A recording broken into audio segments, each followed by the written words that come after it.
All right. Thank you for tuning in, everybody. Welcome to Guy Aitchison's Reinventing the Tattoo community, where tattooers, apprentices, collectors, and the curious are encouraged to join in these live events, streams, real-world events to share and inspire, ultimately to create better art and tattoos together every day.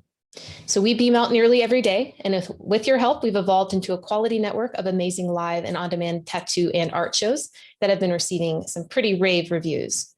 You're currently watching the Tattoo Collecting Podcast, which is live every Thursday at 12 p.m. So you may be beaming in from YouTube or Facebook or listening to our podcast, but you can always get the latest event schedule and notifications at our official RIT community. So besides that, all of our notifications are at that RIT community. You can also find us both app stores, Apple and Google Play, if you're looking to see live events like this. All of our RIT network shows, art jams, drawing groups, interviews, panels, webinars, seriously, all of this fun stuff can be found in our library as well as the YouTube and podcast channels. So there's tattoo, art, rabbit holes that'll really get your mind rolling. They're perfect to put on in your front room of your studio or to entertain your tattoo clients. We're actually, in fact, beaming out 4 channels 24/7 too. So that's pretty cool. New thing that we have going on. Beyond that, you can enter to win a goodie bag with stuff from Cheyenne and Raw Pigments. You don't want to miss out on those. You can get one at Reinventing Tattoo 24/7 or reinventingthetattoo.com/sample pack. So if you're watching today, you may be curious about some of our other live shows. Every Sunday at 1 p.m., we've got an artist beaming in opportunity called the Reinventing Drawing Group with Jason Lesser. Sundays at 9 p.m. is a show that myself, Gabe Ripley, and Jake Meeks are doing called the Tattoo Weekly. It is going to be something that you guys want to tune in every Sunday for, and we're excited to kick that off. We just did the pilot recently, and this Sunday will be our first real episode. Also, Jake from the Fireside Tattoo Network every Monday at 9 a.m. has a Reinventing Drawing Group where all skills are welcome. You can bring a drawing or something you'd like critiqued and work with other artists in a pretty informal setting to better yourself in your art. Every Tuesdays, we have at 10 a.m. Eastern with Ricardo Sertivant, his Reinventing Drawing Group. Wednesdays at 12 noon with the Tattoo Now show with Gabe Ripley.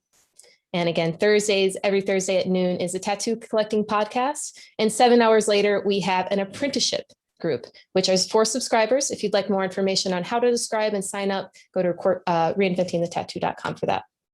We've got some special upcoming events that are going to be happening. We were unsure about that if you would have asked us a few months ago, but we have some cool upcoming pro development and on-demand stuff.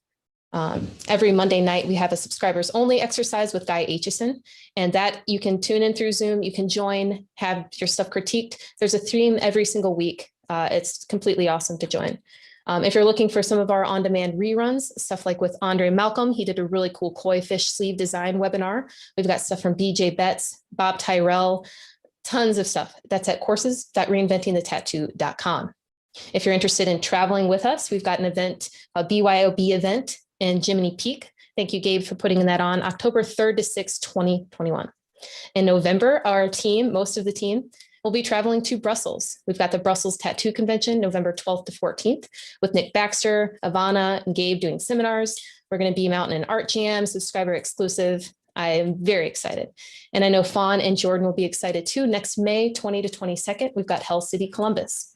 July 8th to 10th, 2022, we've got the Rock River Tattoo Art Expo, and they are back. We're really excited for that one. Next July, Tony Urbanic has a Rubber City Tattoo Invitational. And I think that you'll be happy to hear next October, the Paradise Tattoo Gathering is back, October 20th to 23rd. All right, before we do get started today, we do want to also highlight our sponsors. And in doing so, I'll just show you a little bit from them right here. We've got World Tattoo Events. They're the largest, most comprehensive resource for tattoo events worldwide. They have lots of upcoming and conventions that are rescheduling like crazy. So this is the place that you need to go to find out where to go. In particular, the Tattoo Collectors Expo is one that I will be at, and we will be beaming out on Sunday night right from the expo. Really looking forward to that. As well as we've got inkjet stencils. You can go to inkjetstencils.com for a cool starter kit. You can print stencils from your mobile or computer and save your time, hands, or your apprentice's hands. Webinars and free samples can be found here. Moreover, we have Raw Pigments. And if you guys know, I'm affiliated with them too. And I have a lot of great things to say about their quality. We're tapping right into the source. We've got acrylic-free pigments that don't dry out in your caps or bottles, and they will be traveling as well. They'll be in Chicago next weekend, as well as the Tattoo Collectors Podcast, Golden State Tattoo Expo, and the Brussels International Tattoo Convention. All right, moving on, we've got D-Lyze Pro, known internationally as Dermalyze Pro. Protect your art. If you're using saran wrap, you can watch the videos of tattooers to see what this is all about. Tattoo aftercare at its finest. Beyond that, of course, we want to say thank you to Tattoo Now, which is tattoo technology for tattooers, and also the founder and the reason why we're all here today, Guy Aitchison. Thank you for supporting everything that we've been doing and being the backbone of the inspiration moving forward. If you'd like to check out his bio encyclopedia, DVDs, machines, paintings, countless stuff, go to guyaitchison.com. All right. We also want to highlight a really cool community member. I'm really excited to show you Joshua. He's got some, creative artwork, digital pieces here. Thank you for being active in the community, Josh.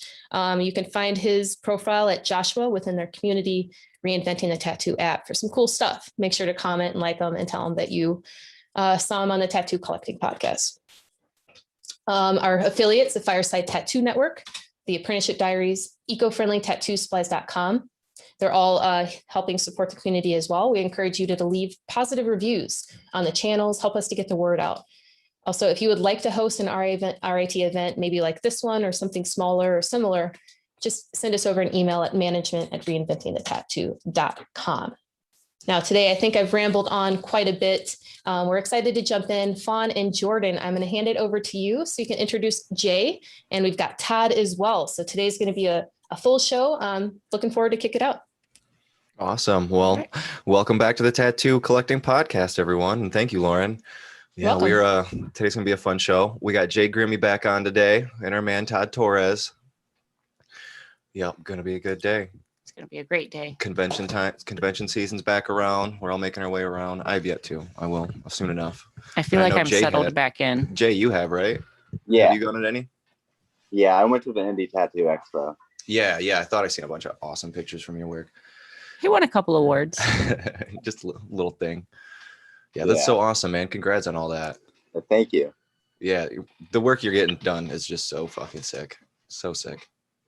So over the past few months, we've gotten a pretty loosey-goosey. And I buckled down and I made a format for the show, Jay. Okay. We have a format now. So something we kind of skip over, we tend to just jump into talking, but the last several weeks, when I go back and rewatch, we don't always do the best job introducing ourselves and introducing our guests. And we talk to Todd so much that we just assume that everybody knows who Todd is. And we just assume that everybody know who you and I are. So let's take a minute and go around and introduce ourselves, where we're from, and why we like to run our mouth about tattoos. Well, I guess we'll start with me, Jordan Ruckus. I'm been working at Red Tree for the past 2 years now. I moved out to Ohio from Michigan. I've been tattooing for about 10 years now. Geometric, bioorganic work, and I'm working on my full body suit. Who have you collected from so far? I've got Nathan Marty, Adam France, Stephen Wheeler, and Guy Aitchison. Yeah. So it's a pretty rad start to a bodysuit. Soon to be fun. Fawn's going to be finishing out this arm for me. Yeah, I'm really excited about that. I was looking at some glass art with you in mind over the past few days. So my name's Fawn. I work at Red Tree also. I've been tattooing since 2008. I don't know how many years that is now. I've lost track. I don't math anymore. That is 12 or 13 years. Yeah. Approaching. I'm also on the journey of an entire bodysuit as well. I've had Guy work on me. I've had Adam France work on me. Ty McEwen has worked on me. We're going to talk about him a lot today, I have a feeling. Adam's been on a roll posting your pictures, posting I all know. your stuff. It's funny when I'm scrolling through Instagram. It's oh wow, that skinny corpse looks like me. Oh, that is me. That's me. That skinny corpse looking person is me. I'm not quite as skinny right now as I was in some of those pictures, but it's funny when I see an old photo. It takes me right back to those moments. But yeah, that's funny. It's funny seeing you without any tattoos when they're first drawing it. You don't have anything. I'm like, oh, look, it's baby fawn. 4 years ago. Right. Todd, do you want to introduce Todd. yourself a little bit? I'm Todd. I've been collecting now 10 years. Let me think. I've been tattooed by Randy Engelhart, Megan Jean Morris, Johnny Andres, Jack Connolly, Bob Tyrell, Marshall Bennett, Hollywood Homicide, Listen to that lineup, Tony man. Mancia, John Wayne, Alan Ramirez, and Nam, Susan Griggs. There's Yeah. still more. You run a couple of social media pages too, right? Just the one that I'm part of. There's a bunch of us that run it, but yeah, Skin Art Collectors. We need to shout that out more often. Even before I knew you, I followed that page, and I don't know how many amazing artists I discovered.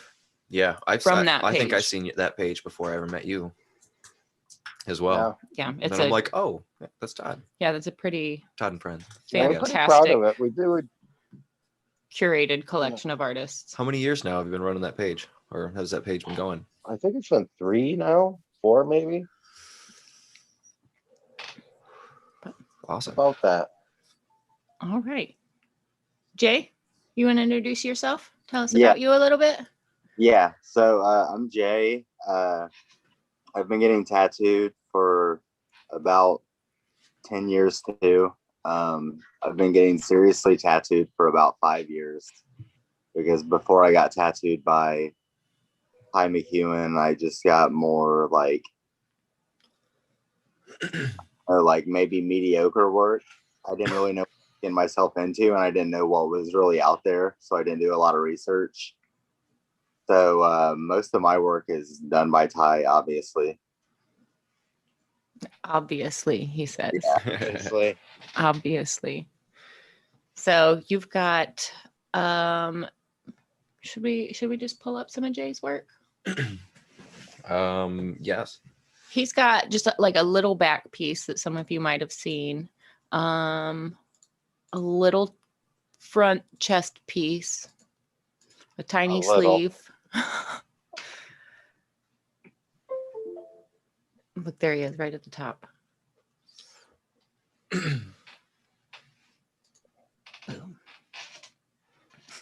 Nice. There's Cricket. Well, no one can see. I gotta share it. So we were over in Indy together a couple weekends ago, Jay. Yeah. Do you want to talk about that experience a little bit? You want to talk about the competitions, hanging out, all that? Yeah, I hung out with Fawn a lot in the True Tubes booth. And we were on the stage a lot together in the competitions. I think Derb just took this the next day, but this was for our best back/chest competition that we actually won all 3 places for. Fawn first with her back, and I got second with mine, and then she won third with her chest. So I don't know, it was really fun. It was fun to get back into competitions after like almost, 2 years off, because the last one before this one that I went to was Hell City 2019. Isn't it crazy like how much time passed and how like just exciting and good it feels to like finally get back together again? Yeah. And this was the first ever indie tattoo expo. I think the show was put together really, really nicely. I think they did a really good job. But being that it was the first show, none of us really knew what to expect going over there. We didn't really know like what group of artists, what group of collectors were going to be there. There were a lot of like heavy hitter collectors that I'd never even seen before, which was really cool.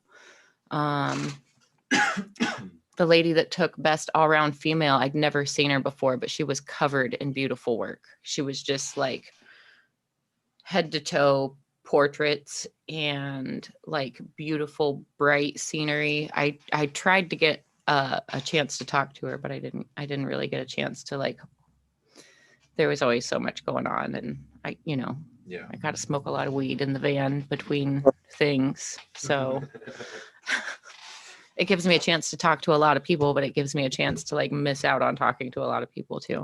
Yeah. But anyways, I just think it was cool to see a brand new event like that with a whole new group of people, a lot of artists I've never seen before, a lot of collectors I'd never seen before. That's always exciting to me. Yeah, I'm kind of bummed I missed out on it. Yeah. But soon enough. Yeah. That's fun though. Yeah. That's awesome that they're coming back. Yep. I wish we could have talked Todd into coming over.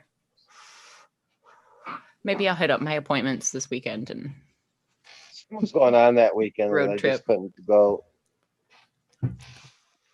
it's fair. I'm just going to rag on you until we all can get together at an event and like just ham it up in person. We all need to. Hey, you could have Too hey, long. Chicago's coming up and I Jay's know, gonna be there. I keep thinking like I could just blow off my appointments and reschedule them a couple of weeks.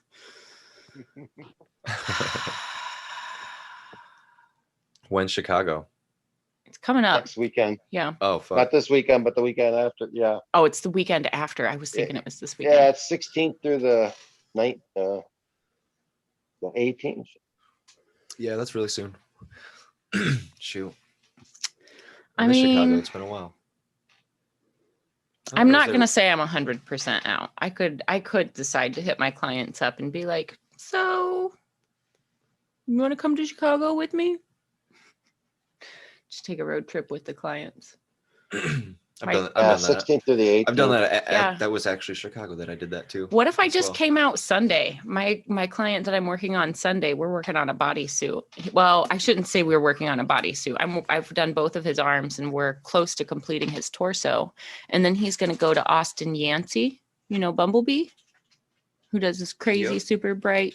So he's going to get a Dragon Ball Z leg sleeve from Austin with all of my like dark, heavy black and gray work on his Nice. whole upper torso. That's super dope. Yeah, I'm really excited for him. That's really awesome. So he's going to end up having a bodysuit, but it won't be 100% Vaughn. And I'm cool with that. I'm okay with that. I know Jay's definitely going to be. Do you plan on completing your bodysuit with Ty, or do you plan on like completing a few projects and then collecting from somebody else? I'm probably just gonna be like with Ty from here on out. Maybe some collabs with like Ty and someone else. Like I know we talked about doing a collab with Kurt Windish on my right leg from like the knee down. That would be a fantastic collab. I would Yeah. love to see that. I love like both of the shapes that they draw are just amazing. Like Mhm. they've got their own like little styles within the biomech world.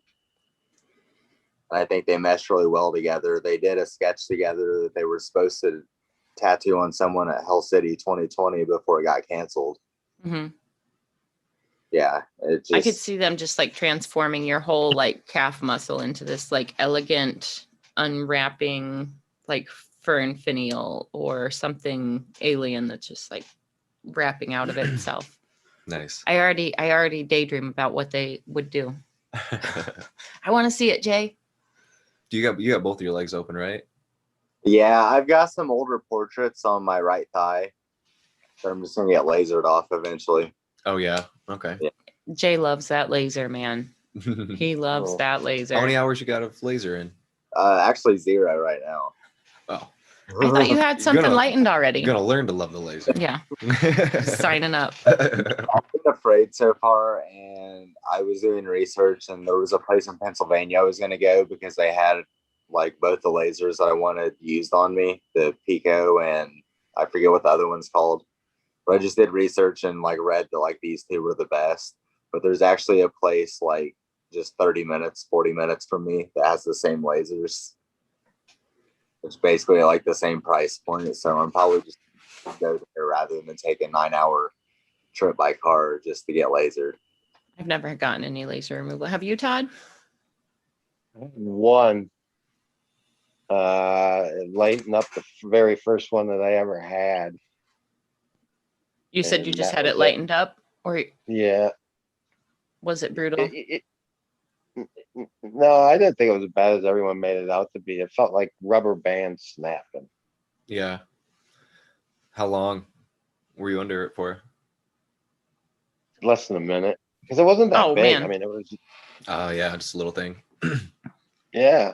But you know, I feel like everybody makes laser removal sound horrible, and I don't imagine removing a single tattoo that I have.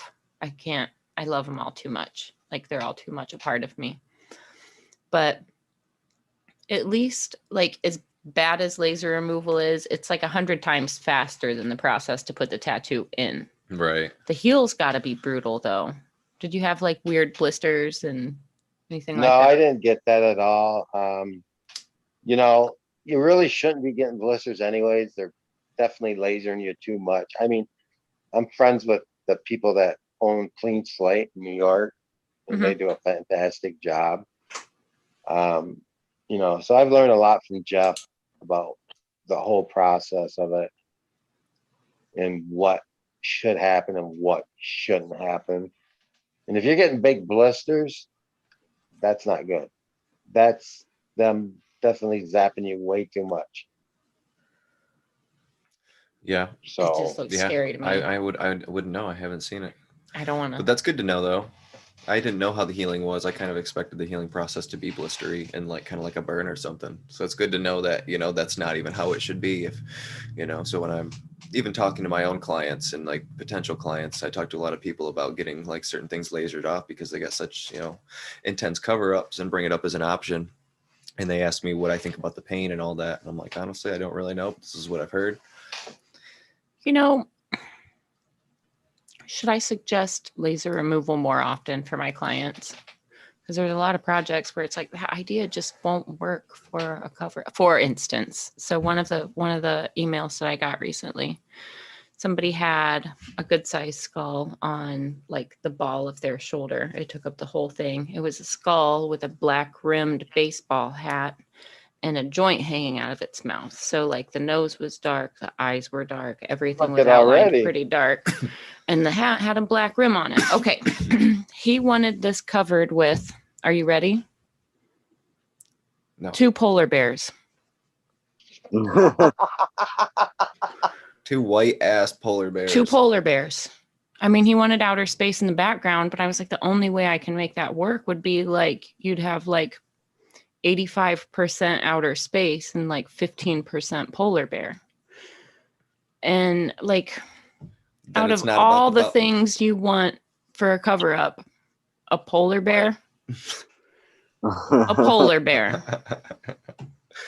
Oh, that's so funny. Like, where do you go with that? Like, and M was having a hard time like finding the words to like reply to him. And so it was one of those like, in hindsight, maybe we should have just been like, go get that lasered off and then we can talk. Like maybe rather than entertaining the conversation of like, maybe rethink your idea, maybe, you know, like maybe I should have just been like, go get 2 laser sessions, contact me again. Mm-hmm. Is that what I should start doing with all of my cover-ups? I think, yeah. Or is that I mean, too? you have the ability to definitely do that. I mean, you can definitely suggest it, or you could say it's just my procedure, you know, because you have the option to not take on any cover-ups if you don't want to. You don't have to take on a cover-up. It's true. It's Well, true. I had a conversation with Boris in Toronto about cover up and well, laser to begin with. And he hates tattooing lasered skin. Really? Does the Yes. texture Is it change quite tougher? a bit? Yep, it changes the whole skin and everything else. He absolutely hates it. He goes, I'd rather just cover it up. Interesting.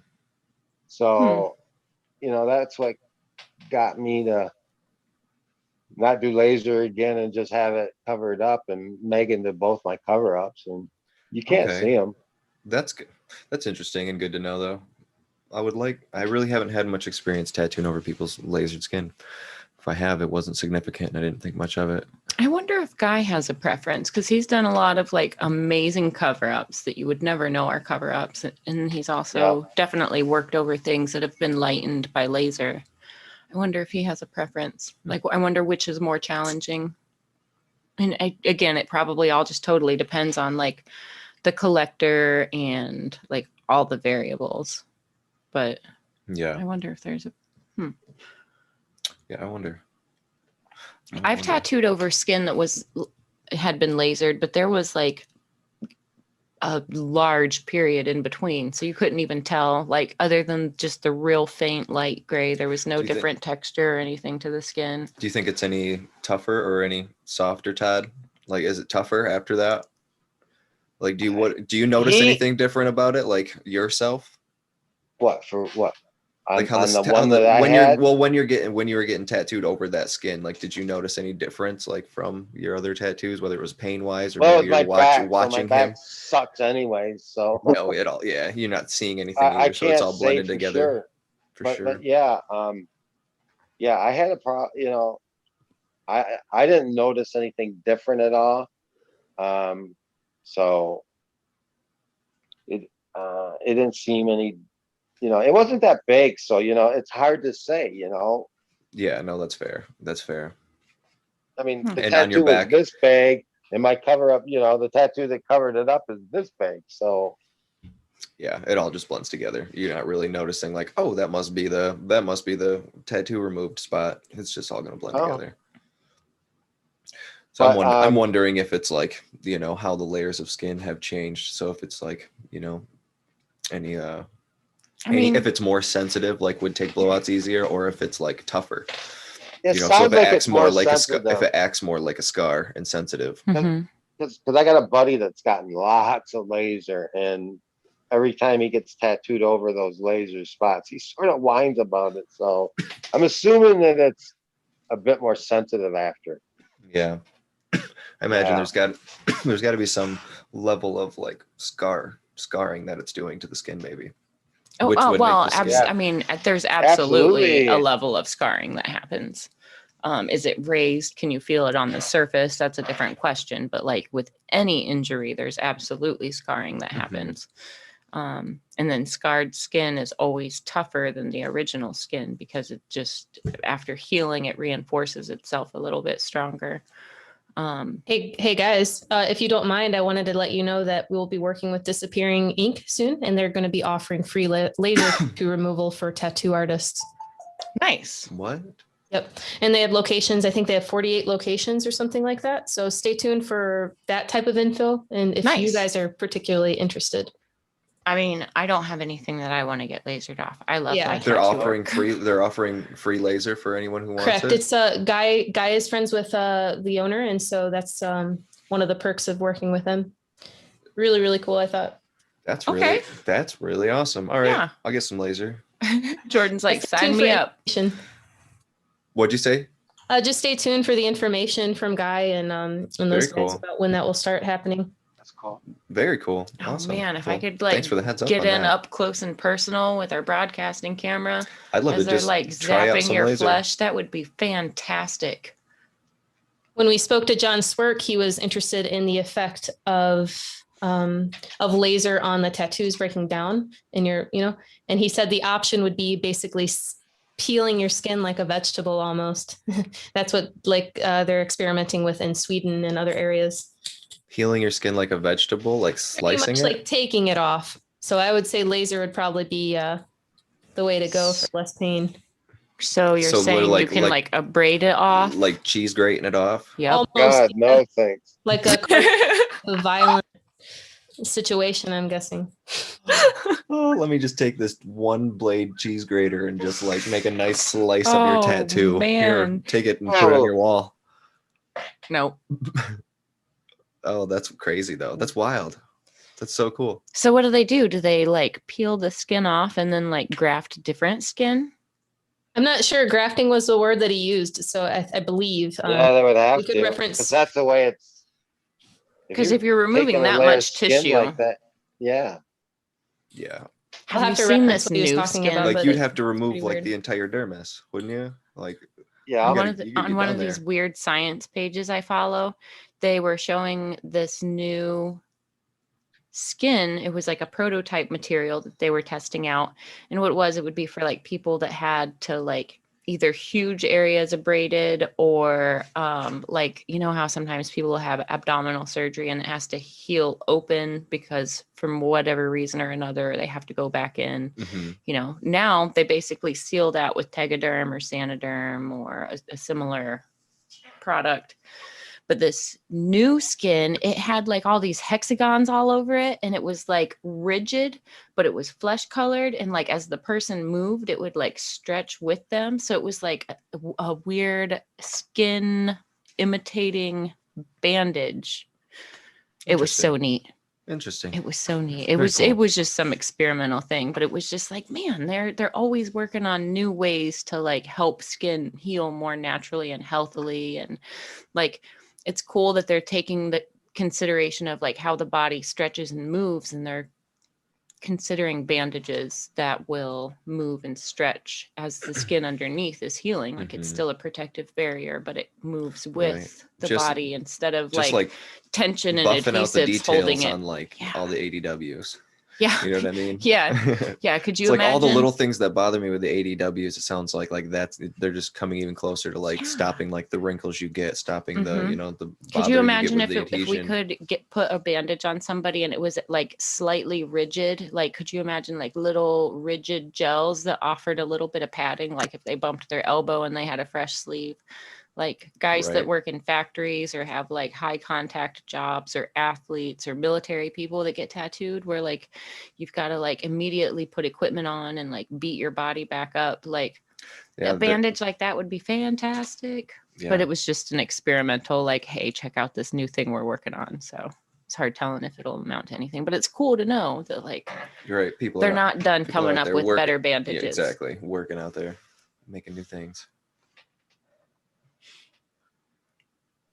All right. Jay, ADWs. are you still with us?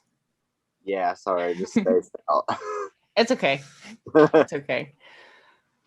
I love having a chance to talk to you. So I've got a whole list of questions that like I want to start asking all of our guests. Are you ready, Jay? Are you ready to be our first guinea pig on this list of questions? Some of them are going to be really obvious answers, but I'm ready. I will tell you that it is storming here, so my internet might go out and this might slow down for a minute. okay, we'll be patient with it. It's kind of rainy here in Ohio too. Yeah, I it's think it's raining gonna be, here like, too. on and off all day. The whole world's rainy. Okay, well, the first question is your artist lineup, and we kind of hit on that. But do you want to talk about who else has worked on you besides Ty? Yeah, I've got work from Chris McLean, who I believe is actually at Ink Therapy in Plainfield. He tattooed Tina Belcher on my ass back in like 2014. And then he also tattooed a Reptar on my left foot. I'm definitely going to keep the Reptar tattoo, but the one on my ass is probably also going to get lasered off because I want my back piece extended all the way down the back of my legs. So you don't want to have a Tina sticker like right on the middle of like some like slimy rock formation. I don't know. You Like, could just put a sticker around it. The thing is, I like the tattoo, but it's not gonna fit. Can you I'm like- show it to us, or is that asking too much? Yeah, maybe. Sorry, I'm using my phone right now because my laptop's too slow. Show us that butt. Yep. That's Tina. Say something so it goes back to your thing. Yeah. Nice. It's Tina. I've got a client who's obsessed with Bob's Burgers. Every session, we usually at least end the day on Bob's Burgers. It's nice. That's awesome. But yeah, I could see how it's not going to fit with your whole overall goals for what you probably want. Yeah, like if I had a bodysuit of like neo-traditional and traditional tattoos, it'd be different. But Right. I mean, look at what you got done already. Yeah, there's no going back from that. Like that is just gonna keep on creeping on. Keep on creeping on. What was your first tattoo? My first tattoo was a heartogram, right here. That was your first one. Yeah, How old were you? 18. Were you deliberately trying to hide it from anybody, or that's just where you wanted a heartogram? That's just where I wanted it. It's a rough spot to start it off, man. Seriously. I'm thinking, Jesus Christ, if there's one spot that, okay, I want a tattoo, and I'll just put it right there. And I'm going, man, that's a bit dicey down there. That fucking hurts. It only took like an hour. So, and I don't really remember how bad it was. It was my first tattoo, so I had nothing to compare it to. Yeah, fair. I get that. I really Fair. only remember what it feels like to get tattooed by Ty now, because I've been tattooed by him for 5 years. And like I took a break before I started getting tattooed by him. So it's been quite a while since I've been tattooed by someone else. Yeah, you're just like in tune and know what to expect with Ty now, though, right? Yeah, except for when we moved to like a different area of the body, like when we moved from like the arm to the ribs, I didn't know what to expect. Found out quick. Yeah. What's your favorite tattoo? Probably my right sleeve. Your right sleeve still your favorite after all the brutality on your torso. Your sleeve's still your favorite. Back. I think it's probably my favorite just because it started like this biomech journey, really. Mhm. That's fair. I get that. That's fair. Yeah, that's fair. And it's the one you see and talk about the most too. Yeah. Yep. Yeah, because no one really like. Sometimes I lift my shirt up like when people like want to see other tattoos, and then they get really surprised when they see that I've got like my whole torso done too. Like, oh, you're tatted. Or like when I wear a tank top. Like when I used to work in the factories and warehouses, when it got really hot, I'd wear tank tops instead of t-shirts, and then they could obviously see that my whole back was done and like my torso and everything. So then, I don't know. I guess it's kind of shocking for some people. What has been your most difficult sitting so far? As bad as the torso sucks, I think the last session on my arm was the worst, just because the day before I was supposed to hike with Ty, but I got motion sickness on the plane and ended up throwing up all day until I went to sleep that night. Oh man. So then the next day, he was texting me first to ask if I was sick, and like I kept on telling him I wasn't sick, I was just motion sick, and he's like, "Whatever, you got the flu, man, but I'll tattoo you." But we went in, and I didn't know how long it was going to take to finish, but I wanted to finish it like this sitting because I'm pretty sure I put the session on a credit card, so I was like, I'm already like going into this like and not very responsibly, so I need to finish it like this session so I don't have to do this again. So I sat for 11 hours to finish, and that was my longest session so far. Those last few hours were awful though, weren't they? Yeah, honestly, the whole thing was awful. Like I wanted to give up after an hour and a half. Yeah. Right. Isn't that like during a tattoo session, you hit like different walls, like just like athletes hit different walls. Like you hit that, like, all right, I'm settled in finally after like 20 minutes. And then after an hour and a half, you're kind of like, why did I do this when I have to sit through this for the rest of the day? Right. And then you hit also- another It takes wall. you an hour and a half. Oh, no, I don't know. I'm just using that for as an example, but like, It's 10 minutes in for me, and I'm going, what the fuck am I doing this again for? there's always that right at the beginning, but then you like get past it, and then it's like, oh nah, we're only an hour and a half in. I thought we were like halfway through the day already. And then you gotta like, nope, I committed to 5 hours. I gotta sit for 5 hours, and then you get to that mark, and then there's a whole nother hurdle to climb because like we got to get more done today. Right. You know, there's a plan, we got to get more. So there's like these different, like you hit a wall of exhaustion and then you climb over it and then you keep going. And then you hit another little wall of exhaustion and then you climb over it and keep going. But it gets hard once you get past, like some people can't even get past 5 or 6 hours, but once you hit like the 7, 8, 9 hour mark, once you're into the double digits, 11 hours is a long time. Like that's really a long time to be putting your body through it. 14 hours is my longest sitting. How long, Todd? 14. What was that like for you? I took a lot of edibles that day, so actually it wasn't that bad. Good. I slept for like 2 hours in it. Nice. So, you know, I've never actually been able to fall asleep during a session. I've been able to like get pretty like relaxed and like tolerant of what's going on, but I've never been able to fall asleep. I have a couple times when I Bob definitely did couldn't fall asleep. when Bob did the tattoo he did on me, yeah, I slept for like an hour in that. Nice. I painted my last session and like that was surprisingly, like I couldn't paint like I normally paint, but like it was I just like really fastly do it like in a ton of pain while guy was working on my back. Like pain stipples. Yeah, they were all pain stipples. And so I was just, but what was wild is it definitely like split my mind from the pain and that because I had something so intensely like something like that to focus on. Like I could definitely feel the pain when I was thinking about that. But the more I drop into the image and all that, the more I was like creating something.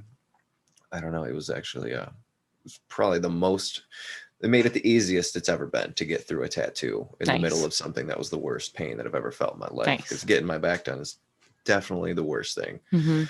Like my chest hurt a lot, but the back definitely sucks. The spine. I do like keeping little fidgets around. Like, I don't know. Sometimes when I'm getting tattooed, I'll simply just play with like a little piece of paper or I'll find like a thread and I'll just have like the littlest fidget. And that's enough for me to like, I don't need to be messing with my phone. I don't need to be like trying to draw, but like just having a little fidget. But I have a few little, like I keep my Orba at my workstation. Every now and then I give that to clients to play with while I'm working on them. I don't know. Sometimes even just like little toys, little handing them a crystal to play with while I'm working on them. Sometimes just that thing to have in your hands to like put your energy and attention into. Definitely somewhere to put the energy. Definitely. I just feel like to me, that's what getting tattooed is like this huge fucking, when you're sitting there feeling all that pain's just a ton of energy getting put into your body. And like, I need like somewhere to put it. Like I will always like flex my fingers or like hold my fingers together or like clench my toes. But I feel like all the energy's going to those areas.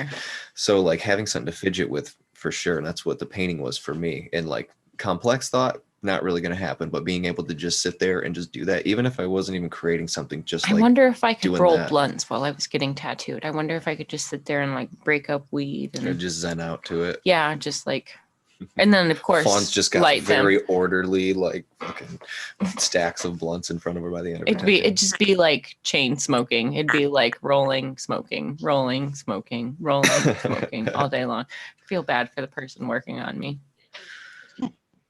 Or good. Fair. You want to hit this? I'll roll a personal blunt for you. Pass it back. Sorry, I thought I was hearing a siren outside, and I was like, "It's a Thursday. There's no siren." There was a siren yesterday. Yeah. Wednesdays. I think there's music playing still. It's like, what the fuck? What kind of aftercare routine do either of you guys use and recommend? Go ahead. Okay. So, I use Sanoderm now. Usually, not a lot of people recommend what I do to heal my tattoos, which is the plastic wrap method.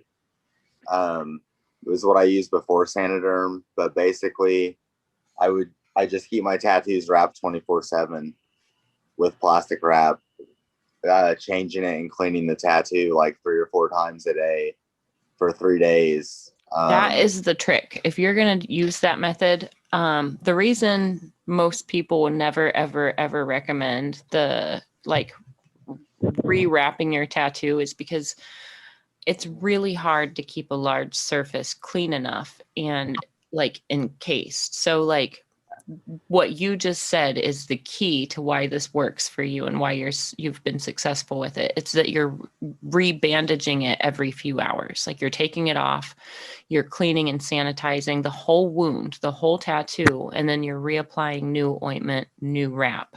That's the trick. If you're going to heal this way, you can't wrap it in the morning and just go on and live your day and let this get filthy and sweat in it and like let your own body's bacteria build up in it. You have to clean it like every few hours. Sorry, I just had to interject because that was really important the way that you said that. Yeah, you're fine. That's what I did to heal like my sleeve, my ribs, and my back, and then my torso the first couple times. But then last year when I got tattooed in May, I was gonna have a really short layover, and I was planning on missing the flight, and I didn't want to have to like clean my tattoo in an airport bathroom. So, because I wasn't gonna be in Phoenix, I was gonna be in Colorado, and I didn't know anyone there where I could just go clean my tattoo. So I asked Ty if we could use Saniderm this time and see how that worked. And I actually kind of like Saniderm more. It's a little bit more comfortable than just having plastic wrap taped to you all over the place, and it breathes. So you don't have to change it. But I do still use plastic wrap for the first night so I can clean all the plasma off in the morning, and then I use Saniderm that second day. I'll have Ty put Saniderm on. I'll let him clean it really well just to make sure, and then he puts Saniderm on, and then you don't have like the big like sacks of asthma and like build up. Yep. Both of the ways you have described are the way I would recommend those. And then those techniques. Yeah, same. And after that, just lotion, like, because I usually am completely peeled after like 3 days, but I'll still get a little dry, so I just use like scent-free lotion, and like any lotion will do. I don't use any specific brand, but it's worked really well for me. I know other people can only use like certain lotions. I know some people are allergic to Saniderm, so it's really just depends on the person. What do you do, Todd? What do you recommend? Well, I've used Saniderm since when Randy first tattooed me, and haven't stopped using it. I mean, I've did a couple things since to try to do it. Like Skin Lock was out there. It was really good. I like that a lot. But the problem with that is you would have to reapply it the next day and stuff like that. But it's good for bendy spot. Saniderm, it bends, but it don't bend enough, and then you get air pockets in it. So, Saniderm's the best for me. I've never had to have a touch up because of Saniderm. My heels have been perfect because of it. So, you know, I'm not gonna change something that's not broken. Yeah. Absolutely. Yeah, I like Absolutely. Yeah, I've always been a fan of ADWs and Saniderm, all that. But I've had a few reactions to it, and I've had clients have some reactions to it, and it just kind of put me off from it, and just realized it was easier just to have normal air dry. Yeah. Because I've seen that Inkies is coming out with a new like cling wrap type of thing that they are claiming to be different, but it's worth checking into as well. I think it's more thin. Okay. Nice. Very cool. They were Yeah, just thinner. explaining that recently. I feel like thinner is always better. There's a few, I don't, I know my friend Jimmy uses Opsite because he's allergic to Saniderm and makes him break out really bad. So he uses something called Opsite. I know there are several. And yeah, I use there's a a few medical grade one that's not. I don't actually use Saniderm. I just use it as a generic term. Yeah. That's ADW. what we call, There's we call so them many ADWs. brands, you know. Adherent and, dermal wraps. I'll tell you what. ADW. So I go to a medical Put a little supply. ADW on use it. theirs. Yeah, So, and I don't break out in that. Like, there used to be the first one that came out was called Tegaderm. yeah, I've used Tegaderm. that. That was one of the ones I was gonna mention. There's Tegaderm, Second Skin, like Sanoderm, a few other ones. But I used to get I don't know if it was Tegaderm or Second Skin, but I get the matte version of it instead of like, I don't know. They just had like matte versions, and they were way thinner, way more stretchy, and those ones were always great for me. But I don't know. I was on like a Sanoderm kick at the time too, so I just kept buying Sanoderm because it was just getting reordered every month for me for like a couple of years. Whatever's easiest. Right. But yeah, because Sanoderm was working good, and that was before like I started getting sleeve work, and before I was really doing a lot of sleeve work. And so like it was Sanoderm works great on things that aren't full sleeves. I think if you got, or like ADWs, if you got like a quarter sleeve or almost half sleeve, but I think most things that I do that are quarter sleeve or smaller, I always put an ADW on it, to be honest. Have we ever talked about hand bandages? We've never talked about that, and I think that's a good one to touch on. How do you bandage your clients' hands? Sanoderm is actually really good for that. I enjoy. Cut it in tiny little strips. Yeah, strips that go either down, depending on what it needs. Strips that go down the fingers, or strips that can come down in here too, but also little splits so things can do that. And then add and subtract where I need to. And then make them wear a glove on top of it. Relief cuts. You can put relief cuts and things. Make it so it can actually bend around your hand. Man, the last time I worked on Austin, he had to work the next day. Don't cut their hand when you do it. Working with like the webs of their finger, and you got scissors like right on the edges. He had to work the next day, so he covered like the big part of his hand.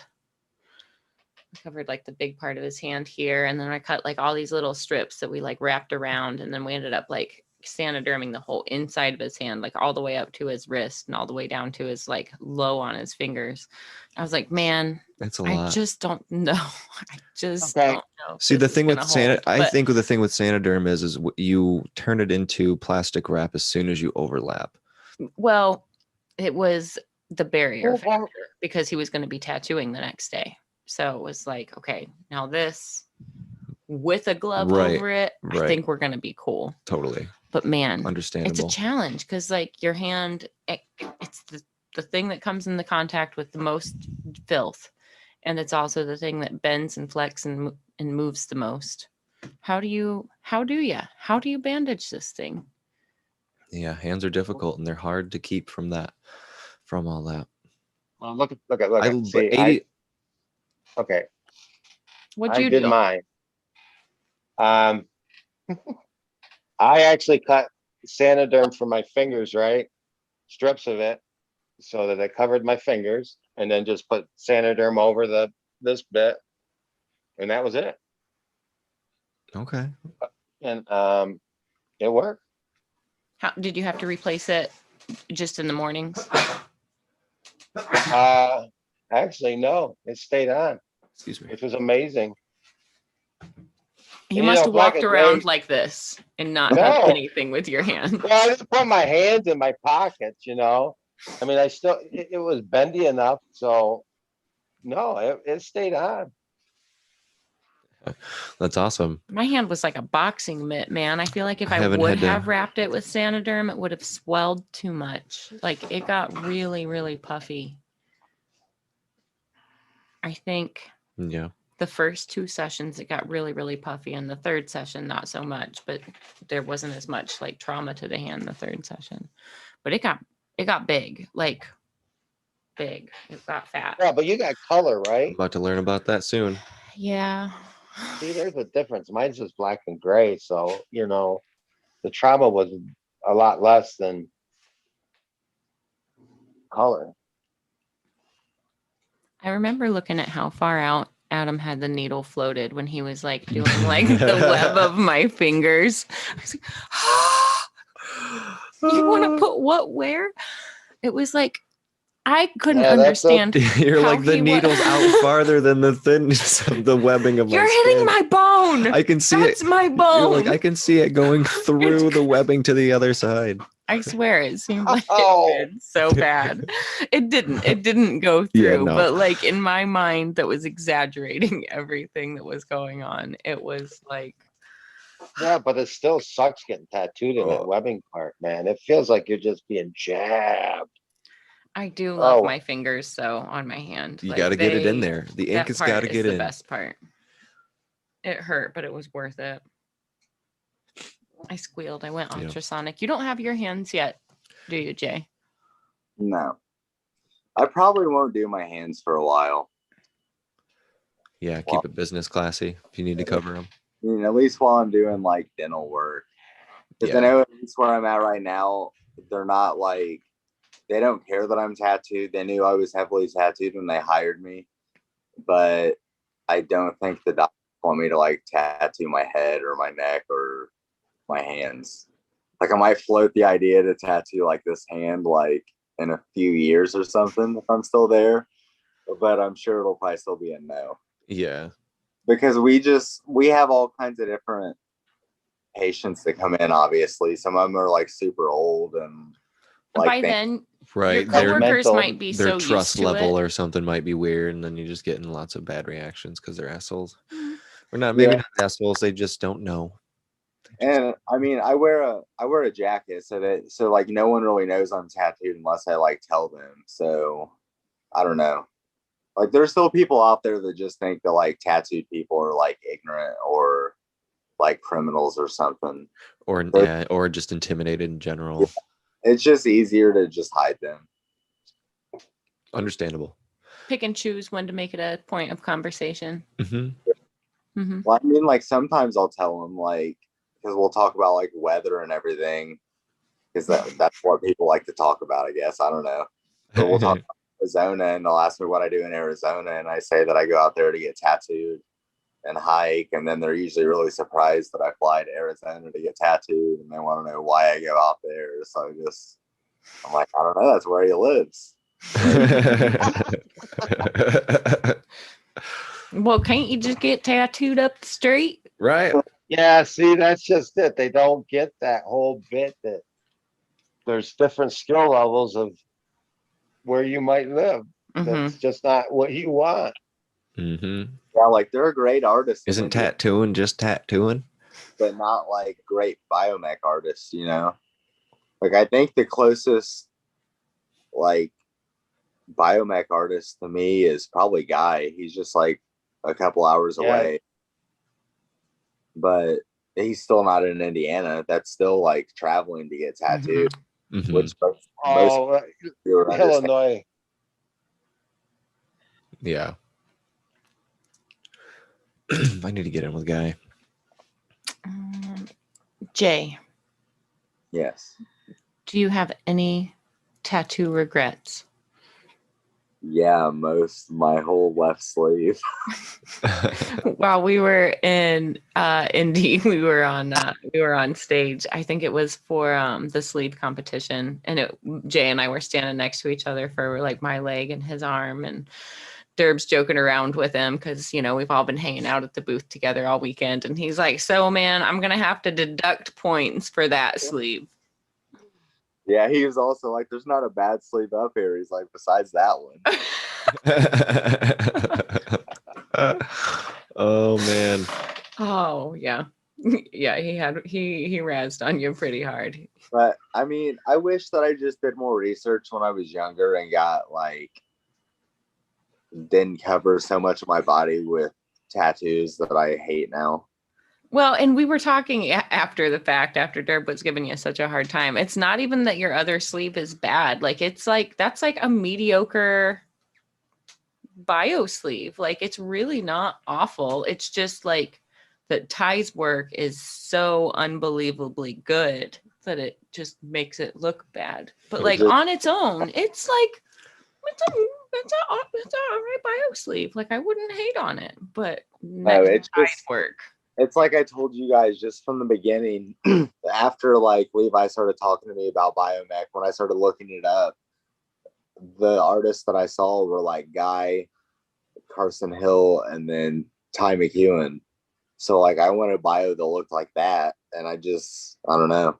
for years I thought it was unattainable until I just finally emailed Ty, and he's like, no, it's actually really easy. You just fly out and get tattooed. It's not like an ungodly amount of money or anything. He doesn't have year-long wait lists or anything like I thought he might. It was like super easy. I got in within, I think back then, within a month. Nice. And yeah. I thought it was going to be impossible to ever get worked on by Ty or Guy or Russ or Adam. But it happens. It happens. It's just, I don't know, for people out there that like don't get tattooed yet, but like want to, it's easier than you think. You just really have to be like open-minded to like maybe give the artist like freedom with the tattoo, or like know that it's not going to happen within like a week, but that you are going to be able to get in. And it's probably, they probably don't have a year-long wait list or anything, because most artists, at least that I know, don't. I mean, They book ideas that they want to do that just like jive with the style that they want to create. even if somebody does have a several month wait, isn't it still worth it? You know, like, Yeah. It's just that most people want to get tattooed like now. yeah. So anyway. Yeah, that honestly, I like to get some of my like griping and complaining out before we are on air. So at breakfast, I was like griping and complaining about things. And it's hard when like some potential clients hit me up and they are so patient and they're so willing to do anything and everything they can for the chance to be tattooed by me. And then other people are like, hey, can you tap me next week? It's like two extreme opposite ends of the spectrum of like how people are dealing with me. And then I've got to like slingshot like how I'm going to reply. Like, oh, this guy's going to be awesome. I want to work on this project. I wish I could get them in this week. And this other person's like, hey, get me in this week. And I'm like, I don't want to work on you until after I've worked on this other cool guy. Yeah, like people got to realize, especially if you find an artist through the internet because they have like a big following online, they probably don't have availability to tattoo you next week unless they have a cancellation or something. Yeah, I mean, fat chance. Definitely fat chance. Excuse me. Longest I waited was a year. Really? Yeah, who's that with? From John Wayne. Nice. But all the other ones, no.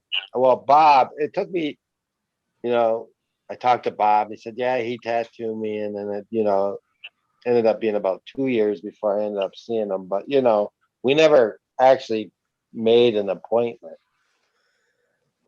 So. Gotcha. Bob tattoos you when he wants to tattoo you. That's Bob. I mean, seriously. I'd love to get something from Bob if the opportunity presented itself. You're talking about Bob Tyrell? Yeah. Yeah. I love his work. Yeah. It's so nice. Yeah. He is. And it lasts. I mean, I've seen a sleeve that he did 20 years ago, and it still looks like it was done yesterday. Mm-hmm. Pretty impressive. This makes me seem super young, but I remember like just being a kid and looking at Bob's work in tattoo magazines and stuff. Like back when I was in middle school, I didn't even imagine getting tattoos, let alone doing tattoos at that point. But I remembered seeing like his work, and Tom Renshaw's always stood out to me. They were like the Detroit artists that I always like kept an eye out for in the magazines. And, like it was like, if I get tattooed, I want it to be good like this, Yeah, the area knows Tom Renshaw. I mean, I'm from this area, from Tom Renshaw area, and he was the man that everyone knew. Yeah. And then Bob came around. Now I still think of how Tom Renshaw would like, how would Tom do this? How would Tom make this waterfall look like it was splashing around this bear with these pine leaves all around it? Like, yeah. Okay. he was doing a lot of really magic things with large stencils before a lot of other people were. There were a lot of artists, like I'd talk about Tom and they'd be like, oh, he's cheating. He's just using stencils for everything. It's like, well, Yeah. so, Gotcha. so he's making like great, beautiful work. Right. Like That's pretty accurate. that's a pretty cool tool. Like, you know, stone carvers use stencils too, right? No, Okay. we chisel it into the skin. We At do one it, time, we do it like my daddy did it, and my daddy did it before that. well, you know, at one time, Tom was considered the best black and gray artist in the world. I He truly mean, was. yeah, he or Bob, that I would collect from them just because, and Carrie Barba's on that list as well. I would love to collect from Carrie. But those are like ones that I don't know. They have just always stood out as artists to me. Like before the tattoo community really became an art-filled place like it is now, when it was still a little bit more basic and traditional, they were doing incredibly impressive things compared to every other page of the magazine. Yeah. Yeah. It wasn't like today. It wasn't like you couldn't just like look up black and gray horror artist. Like you had like Paul Booth or Bob Tyrell. Those were the two. Right. So if you wanted dark art, those were the two. And if you couldn't get in with them, you had your local artist tattoo their flash on you. You know, like they were the black and gray, I don't know, monster tattooers. They were the ones. Right. Yeah. They were. They still are, but you know, I mean, things change over time. You know, let's Such be an honest. explosion. There's such an explosion Just of artists. explosion of the past yeah. like 15 years. But if it wasn't for them doing it first, yes. These Yeah, you know what I people mean? They paved the way, Yes. just like Guy paved the way, and like Aaron Kane paved the way for Biomech. Yeah. huh? I didn't See, mean to that's get who into I- a history lesson, but we did. Hey. Well, it's good. People should remember their history. hmm Yeah. Yeah, and then outside of that, like there was like the West Coast scene. That was the black and gray artists. So Freddie It was- Negretti. it was like either Lowrider black and gray or Bob Tyrell and Tom Renshaw black and gray. Like in my mind, those were the two directions you could run with black and gray. But I'm talking about like the late 90s, early 2000s. I'm talking about way back when there were just But see, there's a difference between, because that was for Mexicans, that was Chicano and Cali. Okay. And you know, Mexicans were all Chicanos, but in Texas, it's a different thing. And you know, my dad's a Texan Mexican, so you know that Chicano stuff was so gang stuff. You know, that's it was something that I just didn't want on me. You know, I have a lot more respect for it now because you know my dad had such an aversion to it. You know, because you know it was West Coast Chicanos and you know Texas. You know, yeah, but just back being in the like day they didn't mix. yeah, just being a kid from Michigan, those were the two flavors that I saw, like that I was able to get my hands on. Yep. But it's just that's one of the magic things about Instagram. Like we all complain about the algorithms and this, that, and the other, and like now you have to post videos if you want to get views and da da da. But like it's amazing to have this network at our fingertips. And like one of the cool things that I like to do is I'll like discover a new artist and then I'll like look at who they follow and like see who they're inspired by. And sometimes I'll discover like a whole bucket of new artists all in one like one little rabbit hole. Yeah. Where it's really good for that. I do that all the time. in the past when all we had was like word of mouth, whoever works on your family and magazines, you know, there were only a handful of magazines and a lot of smaller towns. You might have one or two magazines to choose from. You can't even choose from all of them. it's really cool and special that like it is that easy to just sit and like jump down the different rabbit holes on Instagram or Facebook over, you know, what artists do what kind of work, and then you start seeing what's possible. Like people are tattooing things now that nobody could have even imagined was possible in the 80s and 90s and early 2000s. Like it's crazy how fast it's growing and how with technology, how interconnected our whole community is. Mm-hmm. You know what I mean? Yeah, Like absolutely. artists get big very quick when they're really talented and push themselves and know how to use the social media tool. But like just clients and collectors, the ease that clients and collectors can share profiles with one another. It wasn't that easy before. It's crazy. 10 years. 10 years has changed the game completely. It was so much harder to find anything that you wanted to find. Oh, I think it's been 20 years. With the internet and that, and then you know the proliferation of the stupid tattoo shows that we had to endure. It became a lot more accessible that quickly Yeah, to everyone. right in the 2000s. They just Is really there a switched new tattoo everything. show coming out on Netflix? Yep. I have no What's idea. that one going to be called? Is it you that was Uh, telling me about this? Yeah.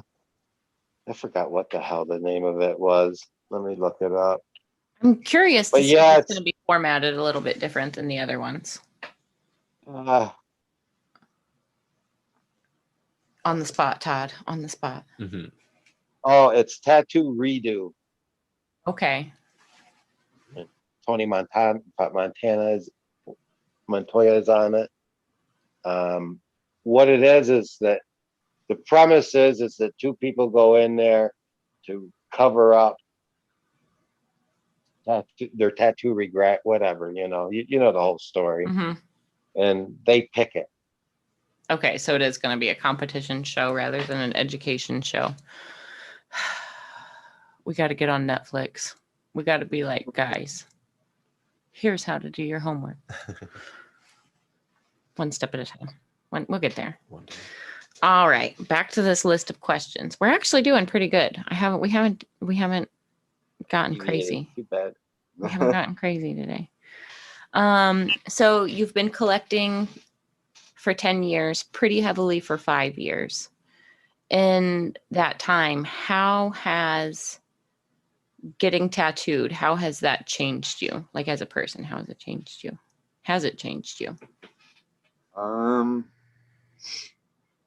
don't know. I mean, I've met like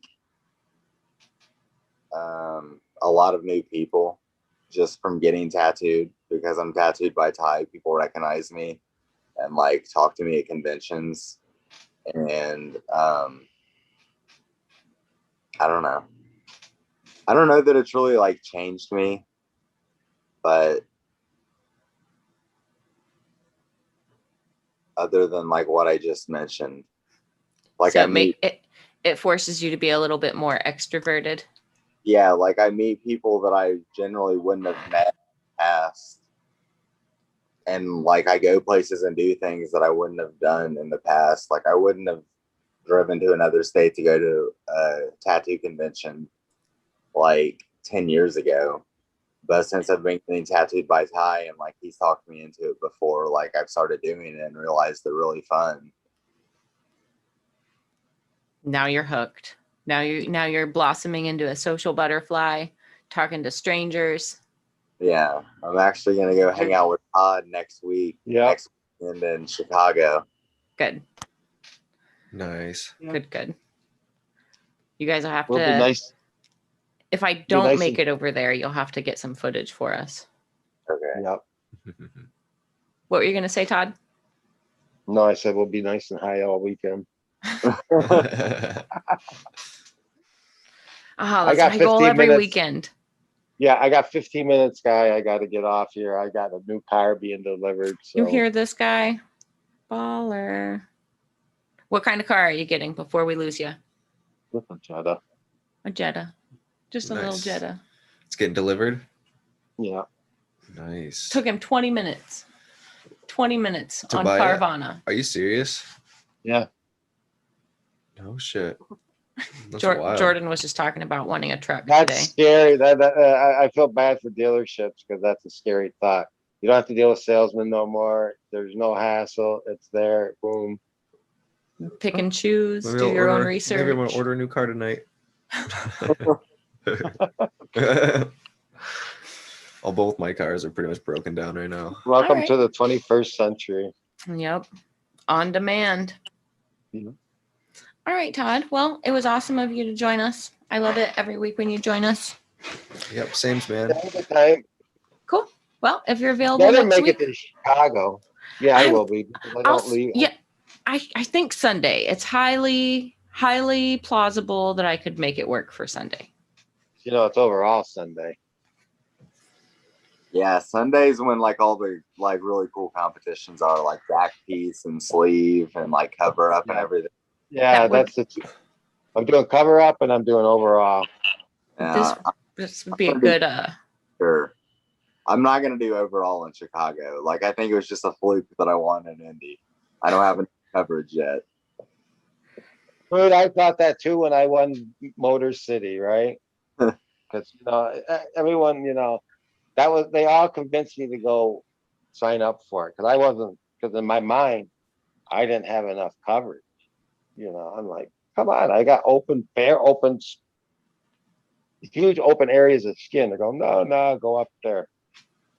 I'm competing with all these guys that are fully covered in that. And then when I won it, I was like, wow, really? So, you never know. Mm-hmm. Yeah, that's really cool.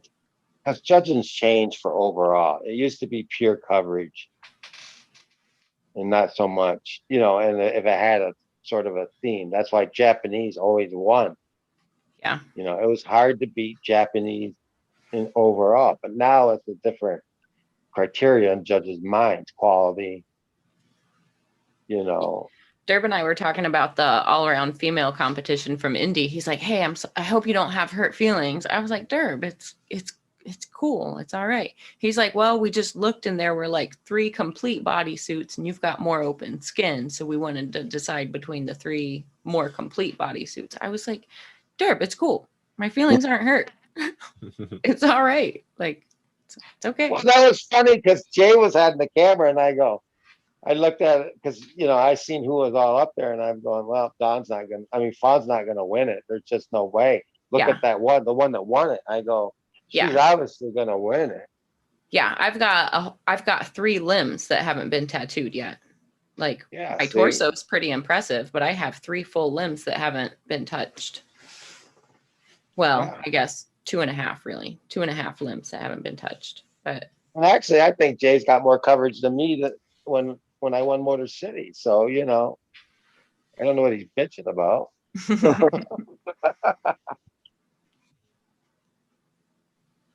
Right? I mean, I don't know. I might enter with you.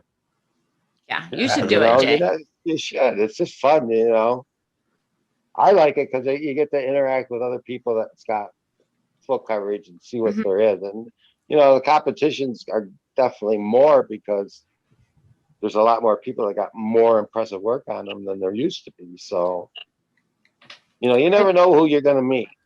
Are there any shows that don't separate best all around into male and female? Are there any shows that it's just one? Well, Motor City did it that one year. Or I think they still do it like that now. They just do best overall. They don't split it up. No.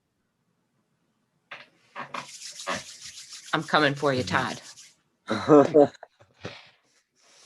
Like I said, Competition's on.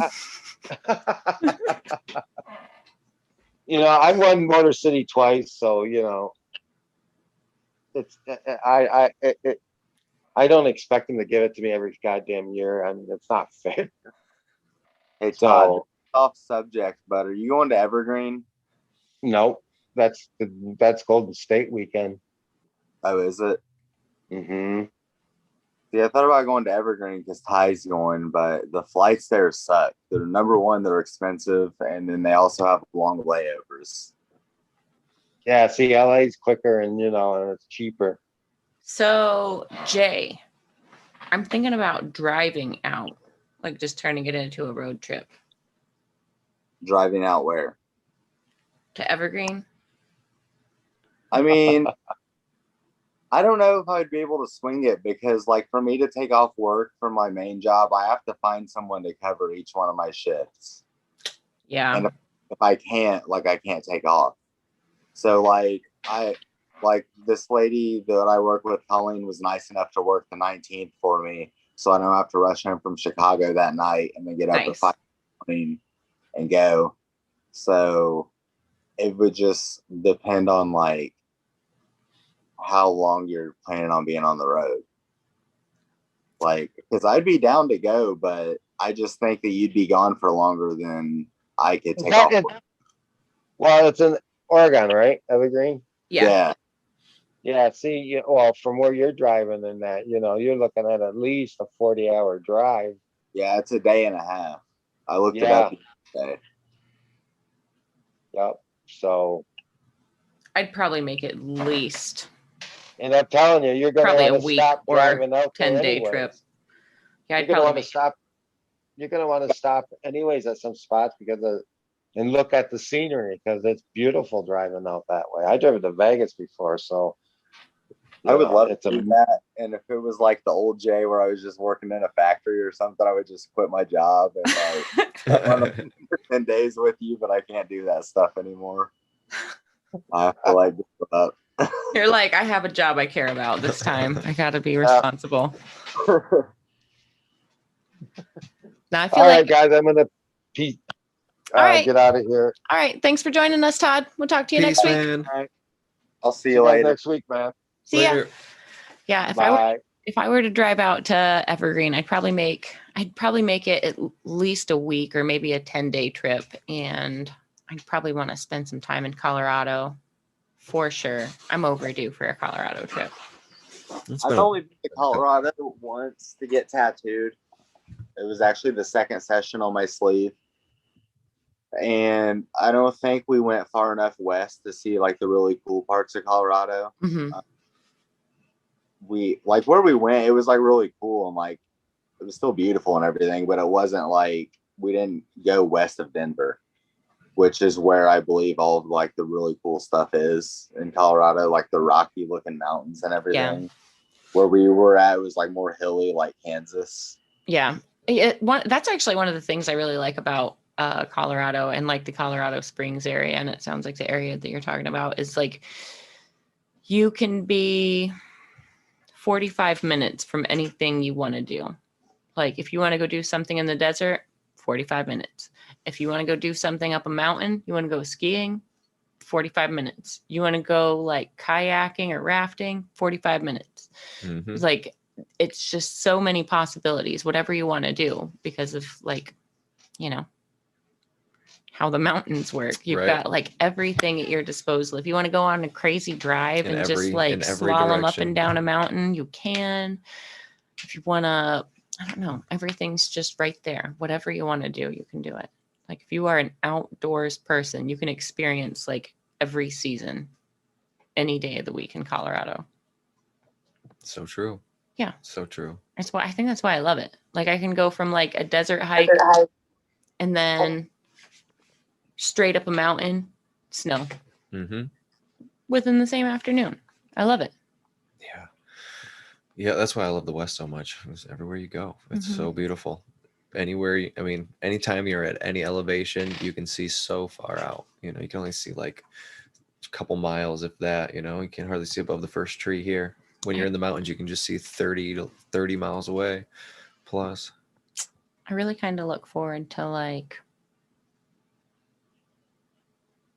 just looking at clouds, like when you can stand with your feet on the ground and like look straight ahead or even look down. Or when you can clouds. see cloud shadows. I love cloud shadows. When you can actually see giant shadows moving. You're like, oh yeah, that's why. It's such a little thing, but it's so cool to see happen in real life from that high up. That's Mhm. great. Okay, back to our list of questions. Are you ready, What else? Jay? What do we got? We've actually been pretty good. Let's see. Who do you look forward to collecting from? Is there anybody besides Ty you want to collect anything little from? I don't We're talking know. about the Windish collab, maybe throwing Yeah. that out in the aether. That would be cool. Maybe. I thought about like a Jesse Levitt Ty collab before, but I don't know about having like that much black and gray on my body since I have so much color now. Mhm. I just want color from here on out. I might like talk with Ty about doing a guy collab, maybe somewhere on that same leg or maybe my other arm. I don't know. Or just Ty. I always look forward to collecting from Ty. Get a whole tie bodysuit, Yeah. except for that other arm.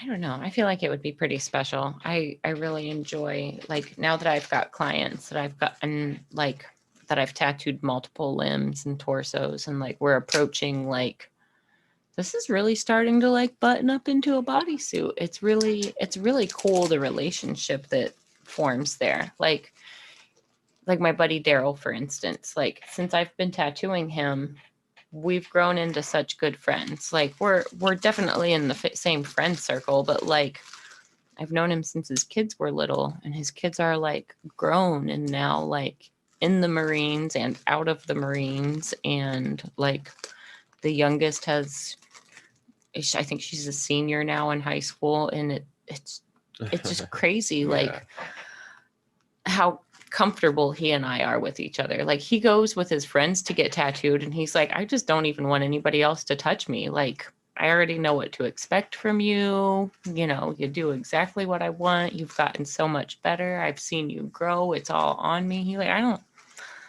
don't even have the desire to have anybody else work on me. And I'm always like, well, like, it won't hurt my feelings though. Like you can collect from other people. Like I'm not territorial over you. It won't hurt my feelings. He's like, meh. I just don't want to waste my time having other people touch me. All That's right. kind of where I'm at with Ty. Like I know what to Perfect. expect from him. Like I know how he is as a person and how he tattoos and everything.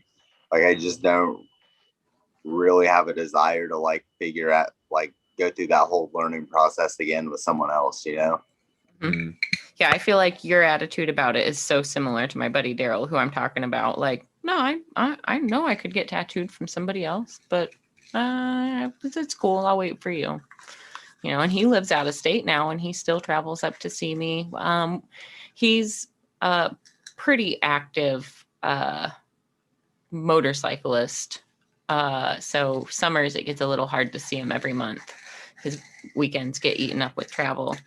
But like he still travels to see me monthly, even though he lives out of state, and he's just as excited, and he knows he could go to somebody closer, but it's kind of his motivation to come back to town and visit and make his rounds and see everybody. So it's like, all right, well, I mean, I look forward to seeing you every month too. Like Yeah. it's like hanging out. It's like half working, half hanging out when you get that close to your client. You know what I mean? Mhm. You know, when you have the client that's like, you just know everything about each Yeah, other. definitely got plenty of clients like that for Yeah. sure. Where I'm like, oh sweet, this person's coming. I know it's gonna be a super, Yeah, super like- awesome chill day. Yeah, They're oh, gonna- it's just Daryl. I'm totally wearing pajamas and flip flops. Right. Yeah, I feel that. I feel like one of the things, like you always talk about going hiking with Ty, and it's that like the trust and the comfort level gets so high because, you know, as artists, if we let our guard down and let you in a little bit, like a real friendship really does form. And, you know, it becomes part of the ritual, like the hangout and the hike beforehand. Somebody's mowing. They are mowing They are mowing. right there. It's okay. Yeah, like obviously when I first started getting tattooed by Ty, I didn't know him at all, but we know each other pretty well now after 5 years of getting like hanging out with him for 2 or 3 days in a row, multiple times a year. Mm-hmm. Right. And so every time I've had Ty work on me, it was either at a guest spot setting or a convention setting. So I actually haven't done any of the hikes with him or anything. I have always planned on, but never got around to arranging it. But I'd like to do a guest spot out there and just kind of chill with him. I've got a few clients out in the Arizona area, so I could schedule a handful of already easy to deal with clients, and You should do that. but I just haven't arranged it yet. I'm just now like slipping back into travel mode. Like, Yeah, I'm I sure know. you just, like talk to Eric about it. mhm. Like he's got like I can't really speak for him, but I know he has guest artists out there. Yeah. And often. Yep. I just need to like make the arrangements and make it happen. Right now, I'm just so focused on kind of like catching up with the workload that I'm already committed to. My manager and I just the other day, we got totally caught up on my emails, and she's in the middle of scheduling consultations with everybody who's been on the list, and my books are officially closed. So I can concentrate on what I'm already committed to throughout the rest of the year. And then next year, I'll be able to commit to a whole new batch of projects. I can commit to traveling. I can get back to going up to Michigan every month again. I miss going up there, even if it's only for 3 or 4 days at a time. I don't know. I like even if I'm working the whole time, it's still a break because I'm around different people and I'm in a different studio and I'm talking to different artists that do different things than everybody does at Red Tree. You know, it's that like, it's like a mental break, but I'm still staying productive and I'm still staying busy. I need to get back to doing that, but I just feel like I've been in nothing but catch up mode since we got back from shutdown. It's been over a year now since we've been back to work. Yeah, no kidding. And I still feel Same like here. I'm just catching up. Same. It's okay. It's okay. All right. Getting back to normal though. It's getting there. All right. So I have one more question off of our list of questions for our guests. We've made it through them all. Are you ready? Yeah. What advice do you have for other collectors? Like What's something helpful that you think everybody looking for a good tattoo should know? number one, just do your research and like don't settle for less than what you truly want. Whether it's like location or money, like I would just make arrangements to travel and wait and save up that money and don't settle for something that you're not going to truly like at the end. Because I've done that several times already in my life. Like I said earlier, I just didn't do my research before when I was younger. I didn't know what was out there. And if I had done that, I wouldn't be having to pay thousands of dollars to get that lasered off now, to have Ty correct the mistakes that I made when I was younger, you know? Yeah. Right. Yep. And then as far as like getting like tattooed, like it itself, like just eating right for the session. I eat little amounts of food all day while I get tattooed. Like every 2 hours, I eat a banana, a jerky, and cookies. And it just, I don't know, it's helped me out a lot to sit for longer, I think, than just like eating a big cheeseburger or something before a session and having like just greasy food sitting in your gut while you're sitting there trying to get tattooed for like 6 to 8 hours. I can definitely agree with that. It is super important. I like to tell my clients, we talk about it on the show every now and then, but like you got to treat your body like you actually love it. You know, if you treat your body like you actually love it, it heals a lot better. It responds better to pain. Your stamina is better. Like your mental clarity is better. Your attitude is better. Like when you drink water, when you eat healthy food and you like your body actually works better. It's crazy how that works, right? Yeah. Like such a weird thing. It's funny thing. how that works. Loving yourself. Yeah. Why? Why would you? Why would I? Jordan, why Would you? It's funny how we take it for granted, though. We think just existing is loving ourselves. Yeah, I mean, I feel like you should actually like eat healthy and make good choices regarding your body all the time, but especially before you're getting tattooed. Like that whole week before a tattoo appointment, you should be like doing extra. Like you should be eating less fast food, more like healthy food. Like maybe go for the baked potato instead of the French fries. Maybe like get a side of broccoli. You know, like maybe take a multivitamin. Like it helps, and your body recovers faster. Your cells regenerate more quickly. Like I'm going to say that eating right will probably cut your heal time in maybe as much as half. You know what I mean? Have you seen people that are like 2-week heals, but then you see like an athlete who like eats right, drinks right, keeps an eye on their macronutrients, and they're healed in 3 days? I've only seen long heels from my friend Jimmy, and he has long heels because he's diabetic. That's fair. That's a totally different variable you're throwing into the equation. But as far as like eating, I don't know. I feel like until just recently, I've always ate like shit. Like a couple years ago, I got some new medication that slowed down my metabolism a little bit, I think. And it just made my appetite like grow. I never felt full. So I put on, at the beginning of last year, I put on 30 pounds, and I just now started losing that weight because I started eating right, because my doctor kind of roasted me a little bit and told me the medicine isn't responsible for my weight gain. I'm responsible for stretching my own stomach out and never eating all the time. Oh, he's brutal with you. I was like, that's fair. I'll start eating right now. So I don't know. Maybe I'll heal in like a day and a half now, since I eat right now. You'll be surprised. Days. Yeah, I could definitely agree, but I haven't had enough response from my clients. A response from my clients to know if what they were eating was really affecting it at all. But I have never seen a difference between my more athletic clients than anyone else personally in the way they heal. Oh, I absolutely see a difference. For me, it's usually just been, application, how the application, turned out, what their skin was like. I feel like I absolutely see a difference. I haven't had a tattoo take more than, a week or two to heal, though. And for instance, I have one client in particular. I usually enjoy eating dinner with my clients. I'm not saying I don't enjoy eating dinner with this client, but it's kind of like part of my shtick. Like I like having a meal with my client because it gives us a chance to talk. Because sometimes when I'm tattooing, I'm concentrating so much on what I'm doing, I don't talk a lot.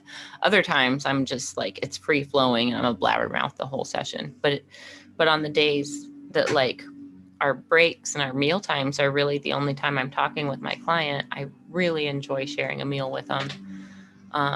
But it's funny, like I try to choose places that are balanced, like it's going to be a good quality meal for my client and I, both for like me to feel good and me to have like mental clarity.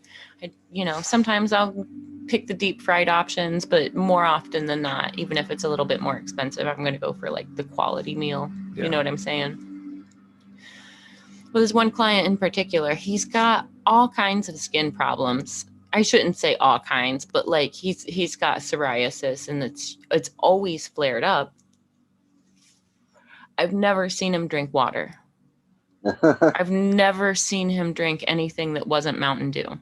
Like Mountain Dew's the worst too. It's got like the most sugar out of any of them. Yeah, and right. I mean, I'm a Mountain Dew-aholic as well. Not so much. I drink more coffee now, but at one point I was like on the Mountain Dew all the time. I think water affects your skin so much. So he definitely only drinks Mountain Dew and Monster energy drinks. Those are the only two things he drinks. And the only place that I could come up with that we could compromise on was like a smoked barbecue place, which is fine. I like stuff like that. But I was like, well, what do you want? And he got like brisket. It was like a brisket and ribs combo. And I was like, well, what side do you want? And he was like, oh, I won't eat it. I was like, You literally live off of meat Straight and meat, cheese and straight Mountain Dew. meat and Mountain Dew. How are you alive? Meat How and are you Mountain Dew. alive? I don't you like go any. get some I don't sunlight, like get some anything vitamin else. D. I don't like anything else. At least he eats. I won't eat it. Can eat. My dad just drinks beer. And Well, like if he eats a piece of pizza at the end of the day or something. there's a guy I knew one time. Fair. He used to brag that he knew that the beer he drank, I don't even remember what kind of beer it was, but it was the same amount of calories that was in a pork chop. So every time he'd crack open a beer, he'd be like, it's another pork chop. Glug, glug, glug. That's not eating. Just a That pork doesn't chop. It's count. calories. It's calories though. That's the same as eating. It's calories. It's just calories. It's all the same. Get my 200 It's calories. also hydration. So I get my calories. I get my hydration at the same time. And then my liver thanks me. But then Yeah. I get my calories and my hydration. Did you know this is the same amount of calories as a pork chop? Yeah, man, you just said that. Your neurons aren't connecting. There's not enough of what it needs in there to fire properly. They're not connecting. You're going to repeat yourself again. And oh, there we go. Repeating yourself. I think drinking water is a huge one. When you're getting tattooed, drink a fuck ton of water. Yep, drink water. Literally, my skin gets thicker when I drink water. When Mhm. my skin is thinner when I'm dehydrated. I always tell my clients, those that are like healthy or diet, or I always tell them that tattoo day is cheat day. If you want to save your cheat day for tattoo day, I recommend it. But I always recommend eating well, eat a lot and eat well on tattoo days. Right? Don't just bring in like 5 bags of candy because it's your cheat day. Yeah. Like your cheat day, like you can eat more food. You can eat whatever. Just don't eat like pure shit, pure Yeah. sugar. Showing up with like dried fruit is an excellent idea. Have a pop, have some sugar and stuff. That's cool, but like still treat yourself proper. Yeah. Don't have it be the day you clog your arteries. Today ain't the day. You don't want your body focused on digestion. You just want to be able to have food in your belly. Yeah. You want Have the that nutrients quick you need. energy conversion. You don't want your gut to have to work real hard. And just like for your own comfort level, like don't overdo it. I mean, with garbage before a tattoo, you don't want to have like all the digestive issues that people sitting close to you don't want to experience. Have you had a flatulent client, Jordan? Mm-hmm. Mm-hmm. They don't say What's it like? They don't say anything, and it's just like it smells so bad. And I'm just sitting there like holding my breath, and then I'm like, I'm still like in the vicinity, so I don't want to. If I open my mouth, it's still gas in my mouth. You don't want to taste it. I don't want to taste it. Yeah, don't overdo it on the dairy. Don't have ice cream before your appointment and then remember you're lactose intolerant at your appointment. Don't do that to us. Just like I'm lactose intolerant, just eating shakes. Oh man. It's the worst. No, that's me. It's the worst. That's me totally. Before you get tattooed? Nope. Not You load the before. cannon before I- you get I tattooed, ain't Jordan? Nope, I ain't gonna do that. But God, I love me some lactose. It's unfortunate. I'm lactose intolerant. All the best desserts are full of lactose. They're all cream based. Why, God? All the best desserts. Why? I don't know. Butter and cream make everything better. Not my gut. Butter, cream, But a I- little bit of sugar, like, maybe I'll- honey. I'll deal with it for the taste though. 'Cause God, do I just love it. I Well, love the it. thing is- I'm not like a milk lover. Like God, I love milk. I just love everything you can make with it. Oh man, I could sit down and just drink it just because I do all the time. Heathen. I don't know what I'd do if I was lactose intolerant. I'd probably switch to like goat milk or something like that. Yeah, I'd goat probably stuff's just good. switch to I fucking another love goat natural cheese. milk. Yeah. Mm-hmm. Goat cheese is my favorite cheese. Hmm. Depends on what I want it for. Goat cheese for bread. Put it on like some naan bread. Put that shit in the oven. Yeah. Some honey. I can get Mm. down with that. Throw a little honey on there. Okay. Have you discovered any new artists lately? Discovered new artists. I don't know. I discover so many new people on Instagram, and then I don't remember their Instagram names these days. Because that's the thing with Instagram is you get so flooded with different amazing artists that I don't spend a lot of time sifting through Instagram though either. If you want to pull up our tattoo collecting Instagram, I've got an account that I sent over a little bit ago. Yeah. It is called, I think, Law Tattoos. This guy, I can't believe I'm just now discovering him, but he's an artist from, I think, British Columbia. Yeah. Lars A. Whittle. Look at this guy's use of color.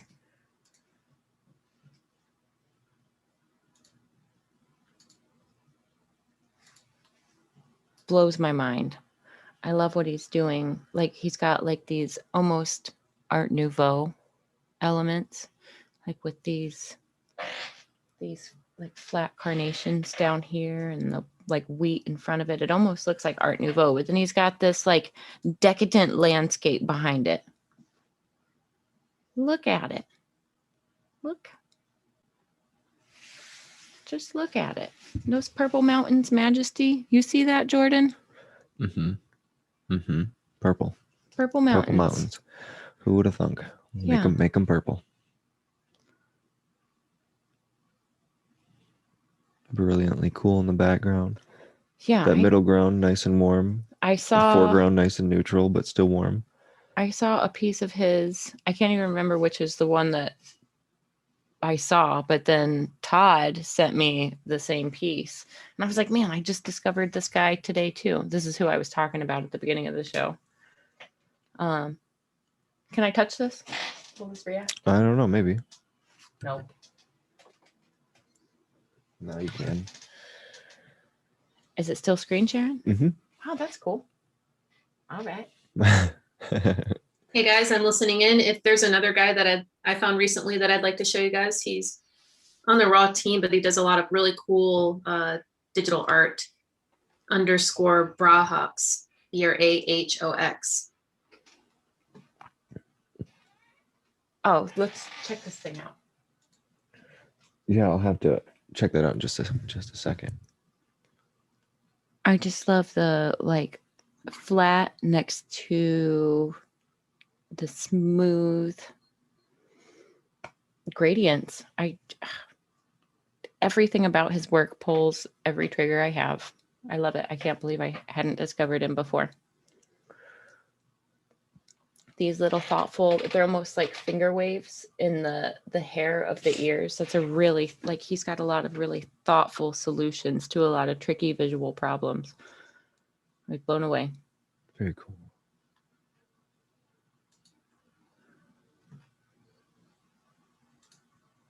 Look at this. That looks like right out of my brain daydreams. You daydream of that? Yeah, that's like a plasma ball in geometry tied into one. Totally. Never forget to imagine, Jordan. I don't have imagination. Look at how they use the pink here. Sold it to the devil. What? Look at how they use this like peachy, salmony pink color. I love it. I love it next to those teals. I love the neon greens.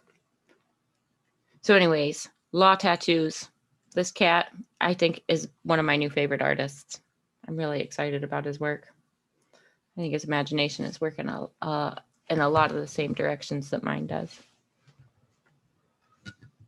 What was the name of the artist that you mentioned again, Lauren?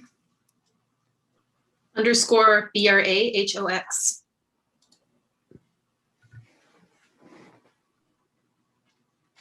BRA HOX. Right there.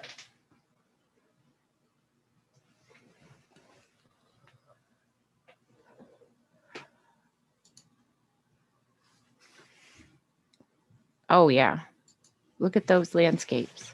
I seen this one.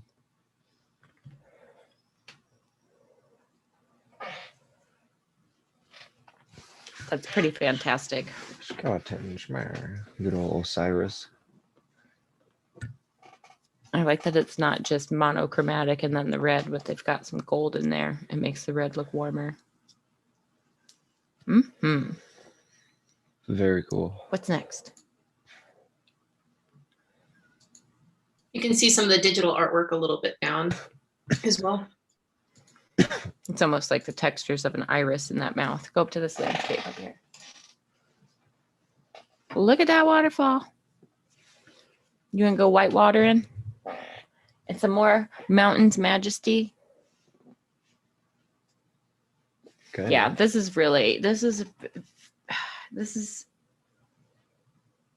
very effective use of like just little spots of color. Mostly black and gray, but the minimal use of color is so effective.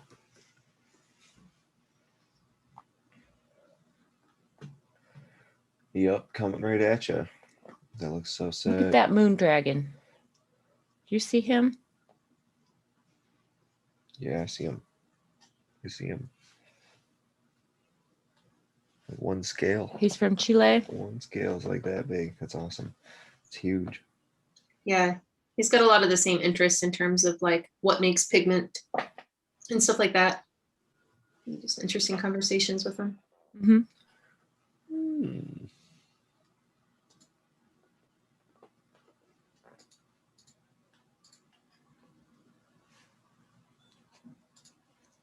As we're getting further down in the feed, I think I follow him on my personal page.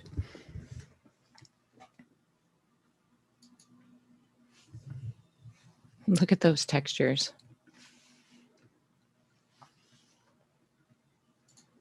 Very cool.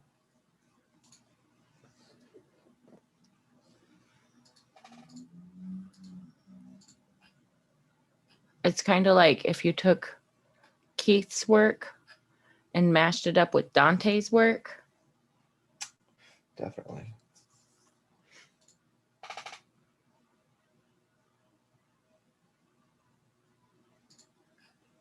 Look at this spider. Scroll back up. Check that guy out. That's some attention to detail. Have you ever spent time looking at a tiny little bitty jumping spider like that? You know, you betcha. you bet your bippy. I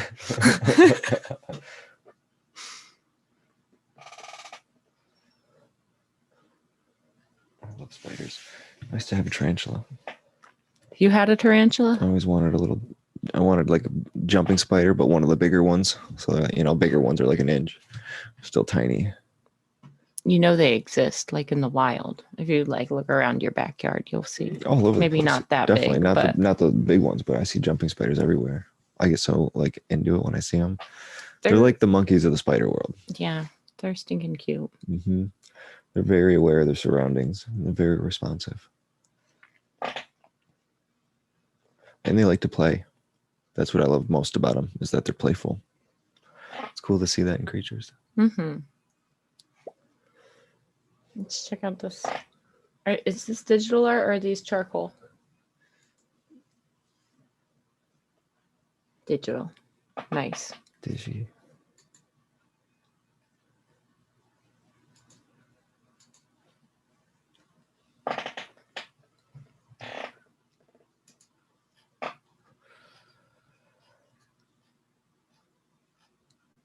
Yeah, definitely different. I love how like everything's just got energy bursting from it.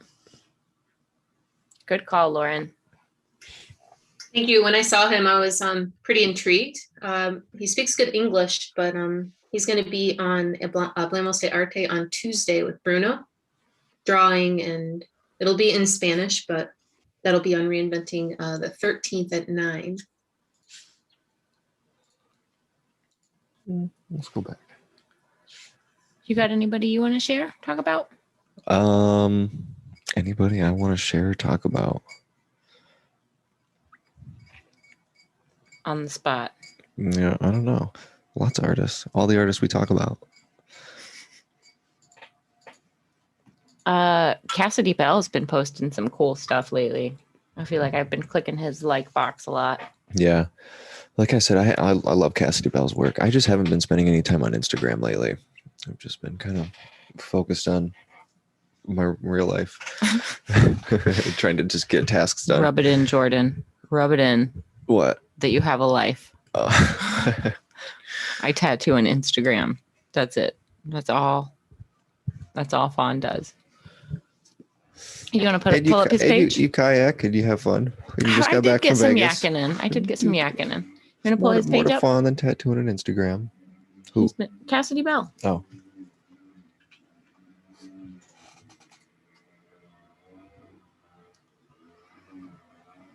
He's definitely not a new discovery, but I just love talking about his work. Yep, before COVID hit, I was scheduled to do a guest spot out at his shop out in Oregon. But then COVID hit. Yep. I enjoy his work. I enjoy all of it.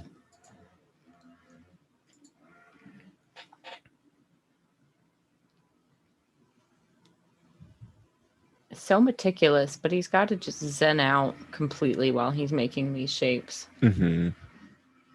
He kind of went through his workflow and kind of showed off some tricks and tips at Russ Abbott's launch pad down in Georgia a few years ago.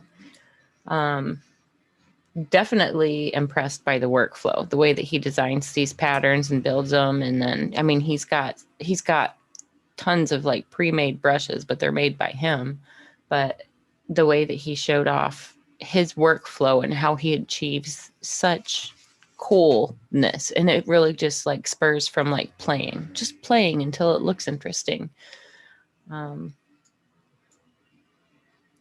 It's just cool to see what's possible to make like graphically, and then to have the skill to translate that into a tattoo. Like both skill sets that he has are incredibly impressive. Definitely. Yeah, his knowledge of digital art and like using even Adobe Illustrator. Yeah, and, Illustrator. all the different things he uses to get his patterns. He's got a good knowledge. The Leaning Tower of Cheese. Cheese.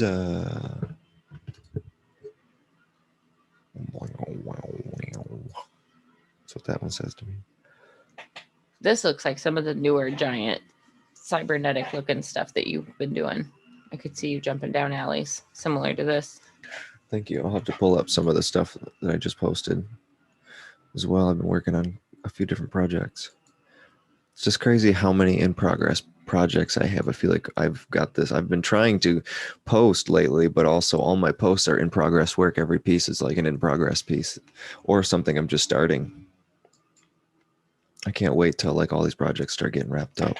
See this background stuff? Yeah, that's so cool.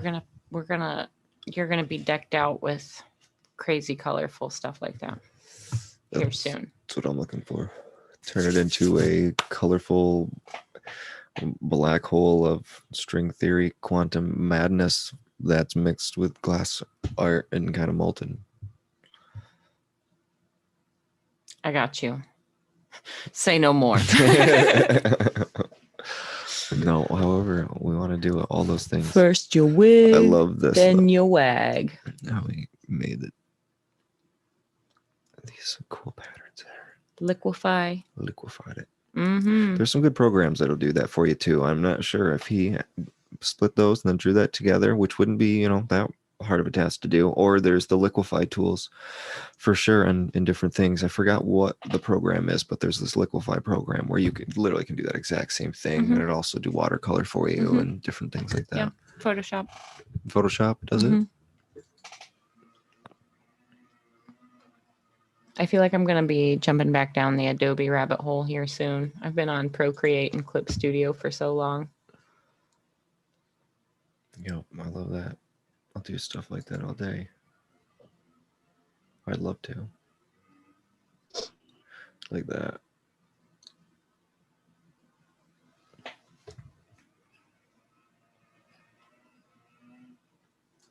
Do you want to show off some of the ones you've been working on? Yeah.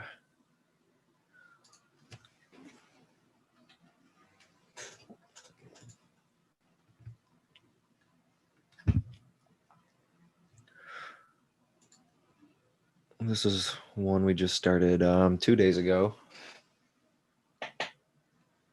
This is going to be cool. This is what I was talking about, where your designs are just, they're the same, but they're just getting bigger. I love it.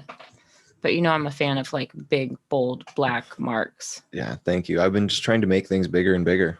This one, I tried to push my limit of how big I've been getting with these big shapes. It also just makes for a fun process. There's the stencil. Now here's a thing for tattoo collectors out there. Let's show you this. So see his pit right there? Don't put your arm together when you have your tattoo on there. So But it's do you want very to know a easy little to do. trick? So you can use, there's stencil stuff has a spray that you can just lightly mist over the tattoo and make sure it totally dries, and it'll keep it from sticking to itself. Yeah, no, that Or happened when it was like immediately, like 5 seconds after the stencil went down. Yeah. I definitely use that. I have that bottle of spray. I love that. Another thing you can do that's a little bit less expensive is Dettol. It's kind of like an old school like stencil transfer solution. It's actually like a surgical grade antiseptic, but it works great for stencils. It smells like pine sol. I kind of have a sweet spot for it. It's great. But anyways, if you put that in just a mister bottle with a real fine atomizer, you take that and spray it over your tattoo or your marker drawing even. That will help. And you keep let it on that there. totally dry. It's going to create a barrier. Yeah. Savannah Colleen from down in Georgia, she does big ornamental black work.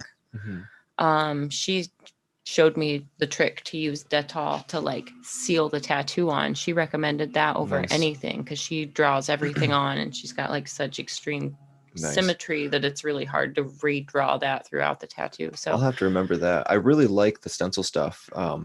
If I'm using stencil stuff like lotion ointment, like the white bottle of that stuff will always wipe off for me. It doesn't keep the stencil on there super well. A few wipes and it comes off for me. If I use the stencil stuff spray, that does help a lot. But I actually use the Electrum stuff, the green Electrum stuff, and that stuff makes that stencil so permanent on there. Like it is a pain in the solution. It's a pain in the butt to get it off. Like so it's So really here, nice to keep it on. I don't do even you know I don't even need the spray when I use it. For removing stencils when they're stuck too using good? its own. Yep. Using stencil stuff. Does that work with the Electrum as well? Not as good as stencil stuff does, Okay. but stencil, it comes off easier with stencil stuff, so. But the Electrum does break it back down, and it does. I'll use that. I'll just mix green soap, the solution, and alcohol all together, and then just wipe it all off. Nice. I'll use the Electrum to break it all down, just make his whole arm purple. But yeah, here's another one. I wonder if we can get sounding.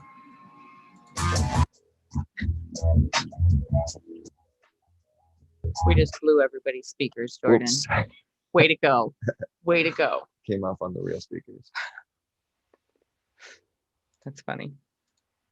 I just sent a piece that I worked on earlier this week that I haven't posted yet. We've got one more quick little session to finish it up, but it's a black and gray landscape. I haven't really been sharing a lot of black and gray lately, but I still do it. Nice.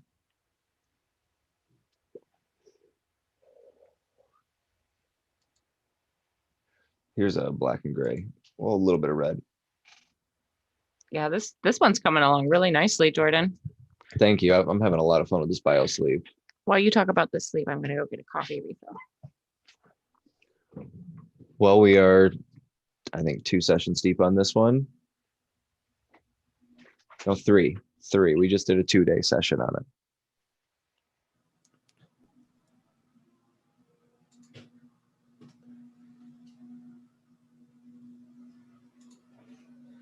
Yep, just some dark bio.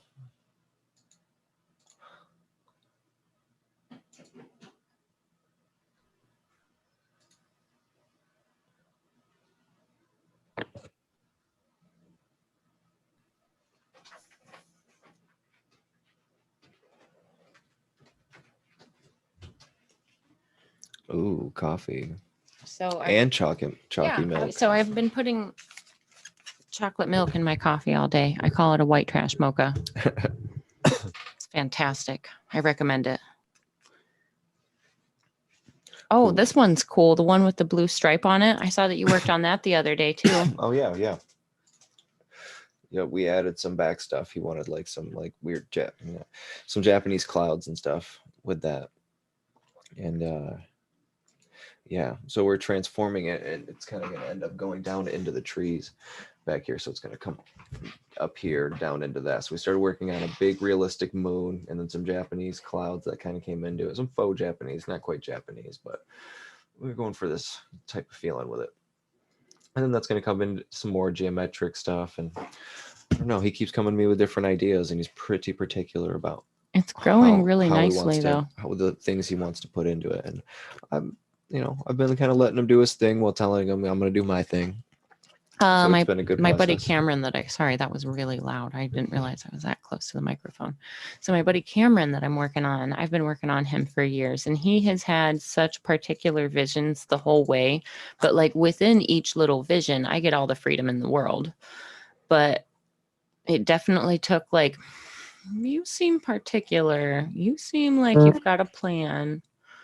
All right, I'm going to roll with this. And like the better I got to know him, it turns out we've got the same birthday. And like, I don't know if you're into astrology or not, but like there are some uncanny personality traits that he and I have in common in this like vision of completion and cohesion between everything, but all these crazy ideas, like we really see eye to eye on that. So now any idea he comes to me with, I'm going to do it. He's the one that I did the taco truck being abducted by the UFO. He's got a portrait of his dog in a NASA suit. Yeah. I remember.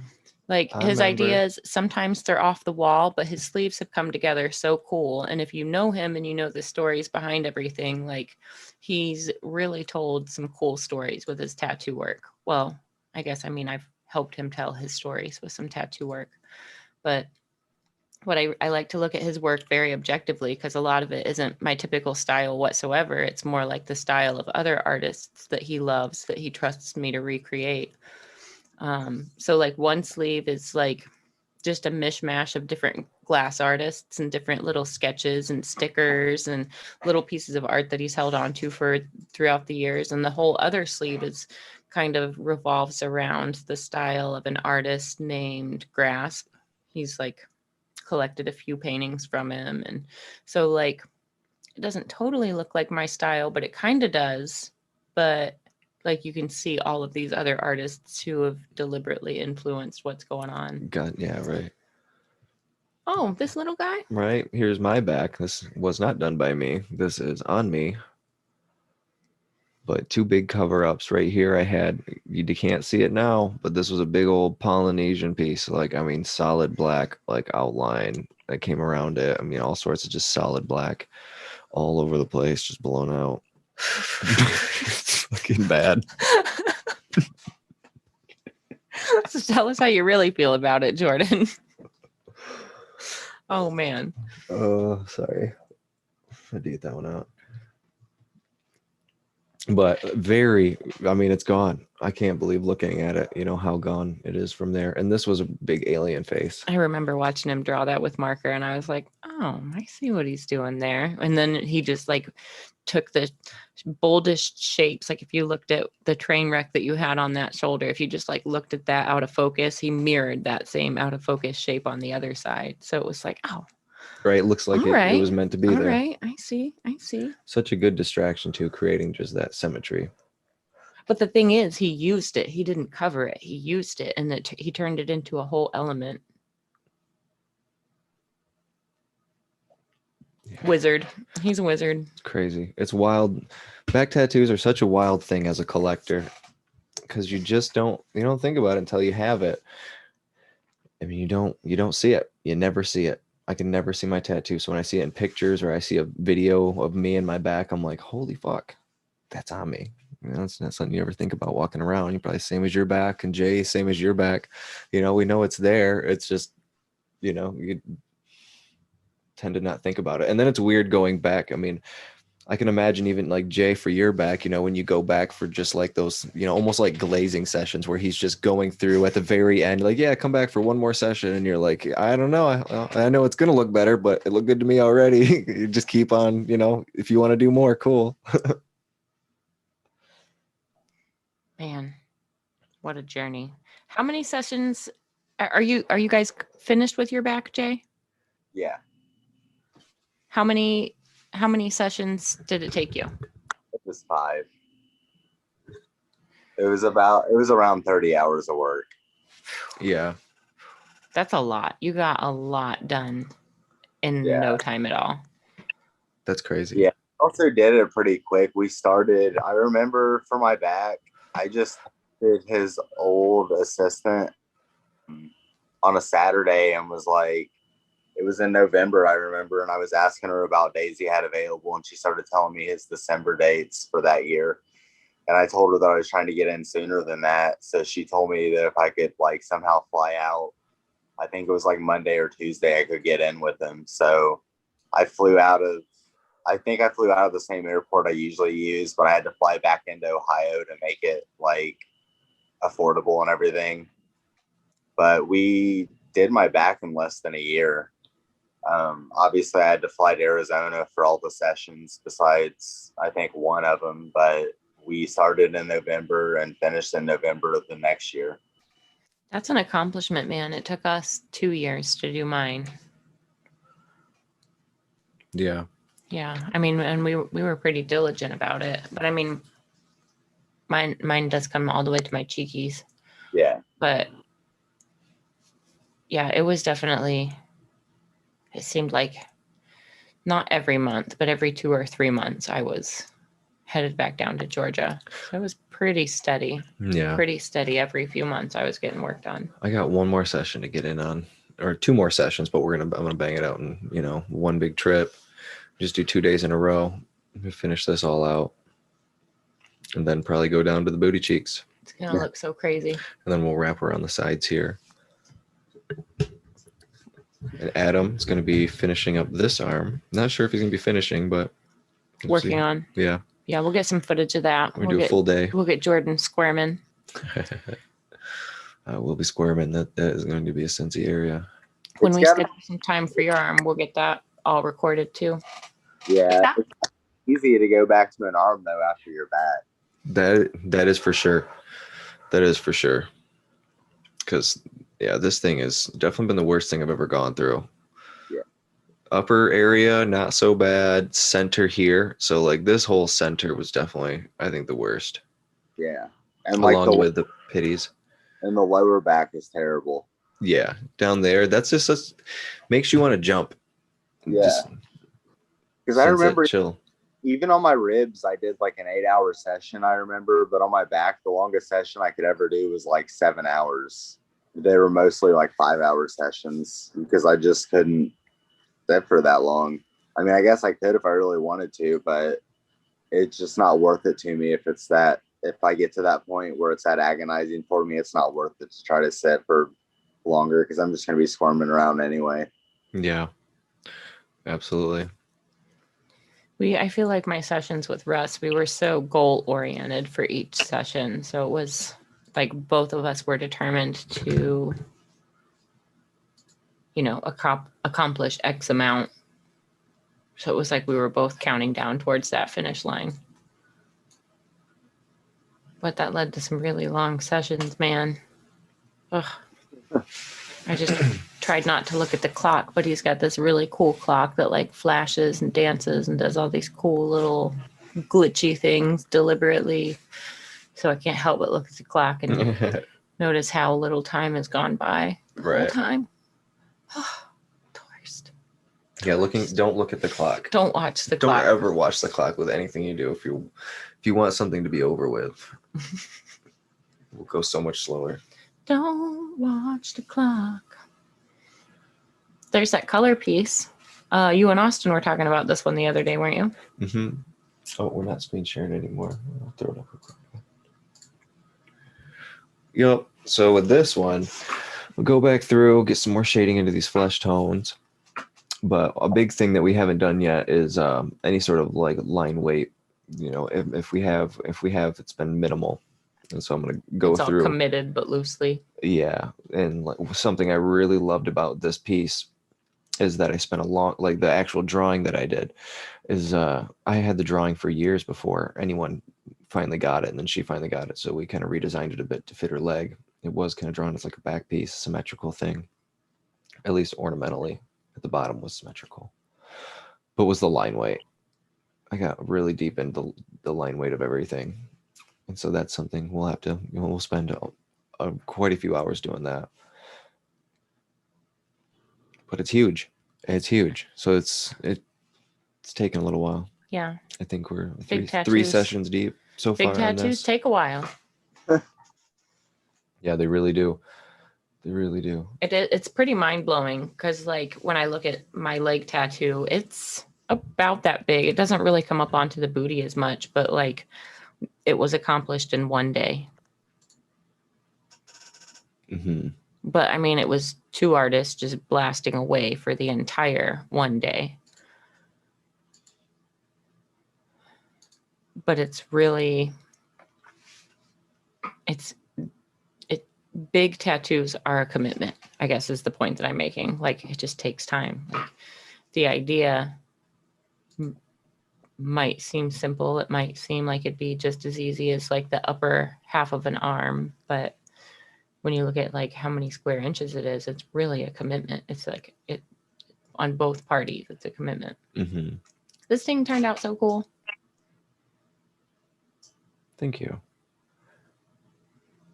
Well, it was a lot of fun. I want to do more like that.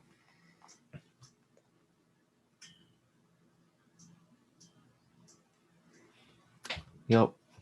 That's that. That's that. If you go to the inbox, I sent a video of one of the pieces I've been working on this week.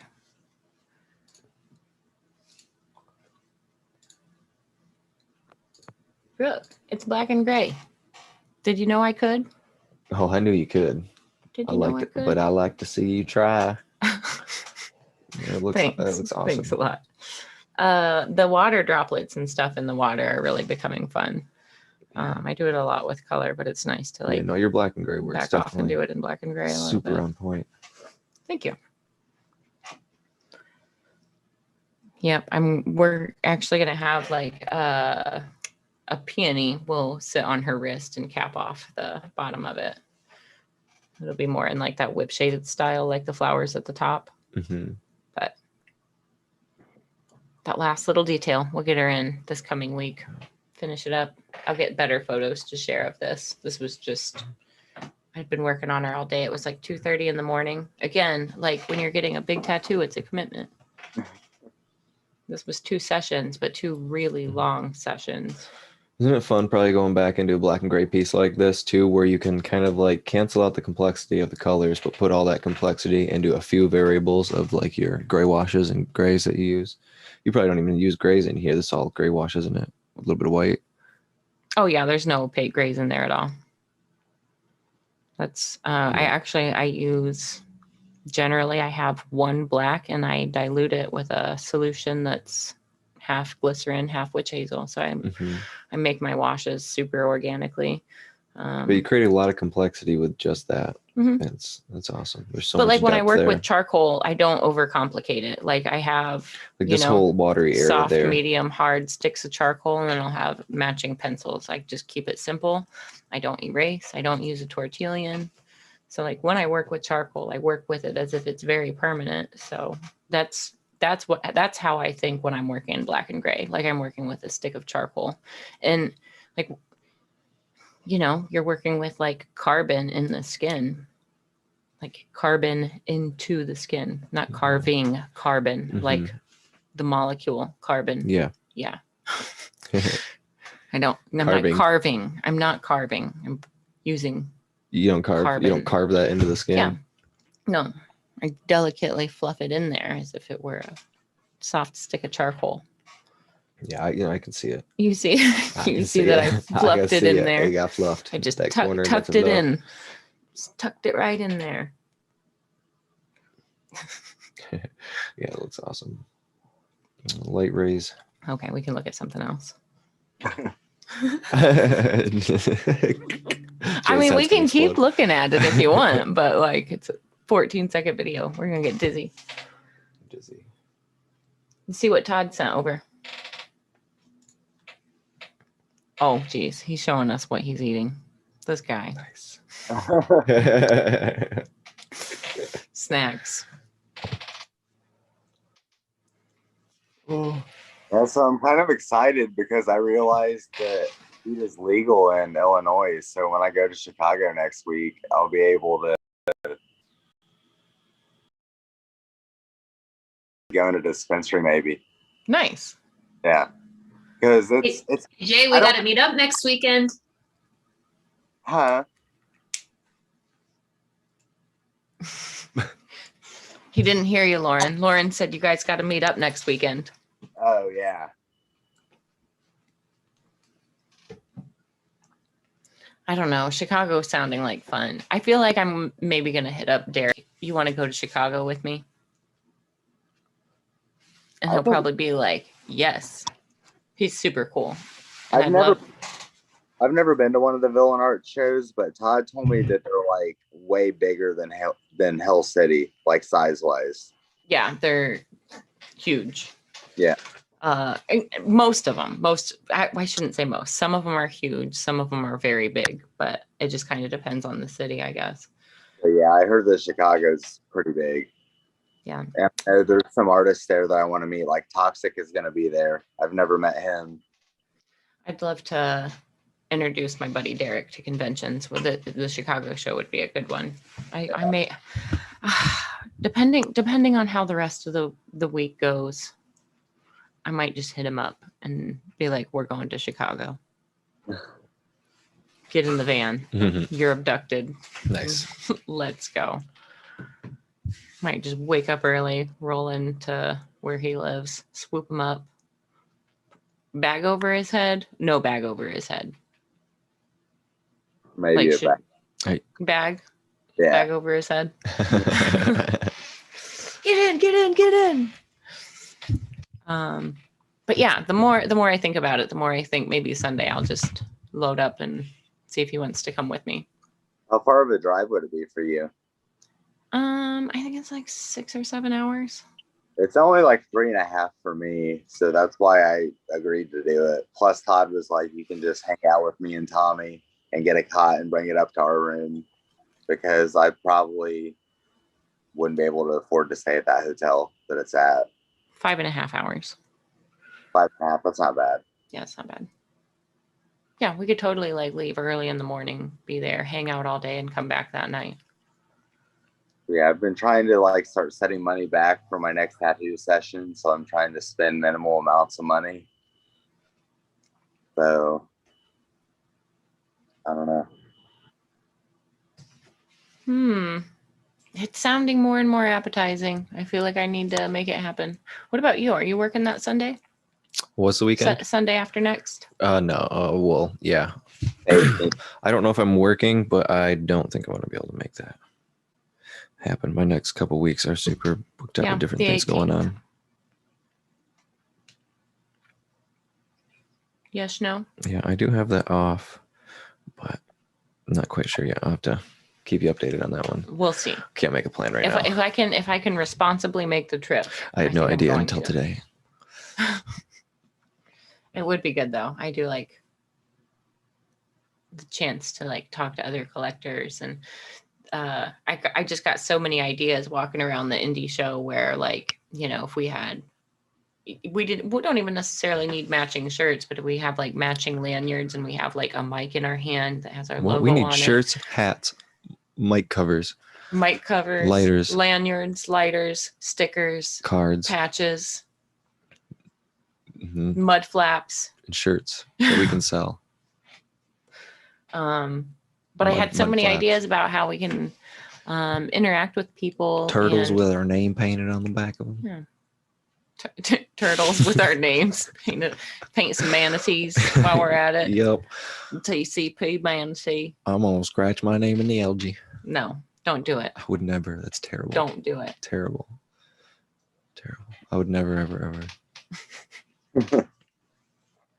Oh man. I definitely do look forward to conventions. I know October we are going to be loaded down with shows.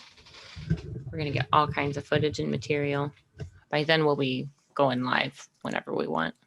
Mm-hmm. Are you gonna go? Big changes, upgrading. What's that? Are you gonna go to the Philly show in September? It's like September 10th through 12th. I don't know yet. I was definitely gonna go, but I already agreed to like work on the 13th for this other girl who I was gonna ask to work for me on that day, but I didn't realize I already agreed to work for her. So I don't know if I'm gonna be able to make it, or if I do, I'll just have to leave on Sunday instead. I need to talk to Durb and figure out which conventions for sure he's going to have a True Tubes booth set up at. I really enjoy running my mouth and selling things every now and then. And since I am a tattooer and I work with all the products, I can answer a lot of questions that like Jess might not be able to answer, or like if Brian's helping, Brian might not be able to answer. Yeah, I think my place is going to be tagging along on conventions. I don't think I'm going to get my own booth unless it's you know, we got a booth through like Red Tree or True Tubes or something this year. Yeah, maybe I might go for sure, you know, and be there, but you know, getting a whole booth and everything. I don't know. Sure. It's nice. It's nice every now and then to just go out and like when I'm working a show like that, it's different than working a show that I'm tattooing at. If I'm tattooing, I'm not enjoying the show. Where if I'm helping out with the True Tubes booth. See, that's what I'm saying is I really enjoy doing that. I get to walk around. Sometimes I get invited to judge, where if I'm tattooing, I'm not going to be invited to judge because I've got my nose in a tattoo. I've had that for years. And the way that I work, the way that you work as well, we're not going to make more money tattooing there. It's not, we go for like, you know, it's not like, it's not like we're gonna bang out five. We're not gonna bang out 5 tattoos in the day. We're probably going to, you know, do our normal tattoo. Probably bring a client who's already got a continuing piece, and you're not going to charge them twice as much to get tattooed that day. It's funny. It's funny. So it's nice just to hang out, just be there and talk to people and connect. And you know, I think we got a good opportunity when it comes to True Tubes and with True Tubes and Red Tree, because we get to be at the front of the table talking to everybody and just being a part of that. Yeah. It's easy too, because I've used this stuff for so long, like even before I knew Durb. Like it's kind of cool because I started buying his stuff from Tommy's, who sells Starbright, and now he's selling Starbright. So it's like, man, now I don't even have to like hit him up for orders anymore. I mean, it's kind of bittersweet. Yeah. Like, you've been a great supply company. So good, in fact, that, well. Now we supply you too hard. Too much. Yeah. You were too good. Yeah. Ever get to use that stuff that I gave you? I don't even remember what it was called. I've been the Glide, the green stuff. No. Or the ink. I haven't used the ink yet. I haven't had an appropriate project that I could experiment with something new yet. But I think I've only done, so between the indie trip and Vegas, I think I only had 2 appointments, and then I've only had 1 appointment since I've been back. 2 appointments since I've been back. So that seems like forever ago, and I've only worked on 4 people. That sounds absurd. That's weird. You're right. It's okay. It's okay. It's normal to go on vacation. It's normal to take days off. So that's how I felt when I was going on vacation. And then I come back and I'm like, oh man, I really got to catch up. And then I was kind of dogging on myself because I'm like, holy shit, I've hardly tattooed in like the past 2 weeks. Yeah, no, that's called a vacation. Right. That's what I'm happens. like, I just got to let go and just be okay. I'm like, the world hates me. I haven't done my part. It felt good sitting down and like going through all of the emails with Emily and checking all of that stuff off the list. So now I'm pretty much caught up on everything. So that's a pretty good feeling. Yeah. But, nice. Pile back up. Back to it though. It'll pile back Feels up. good to get back to it. Yeah.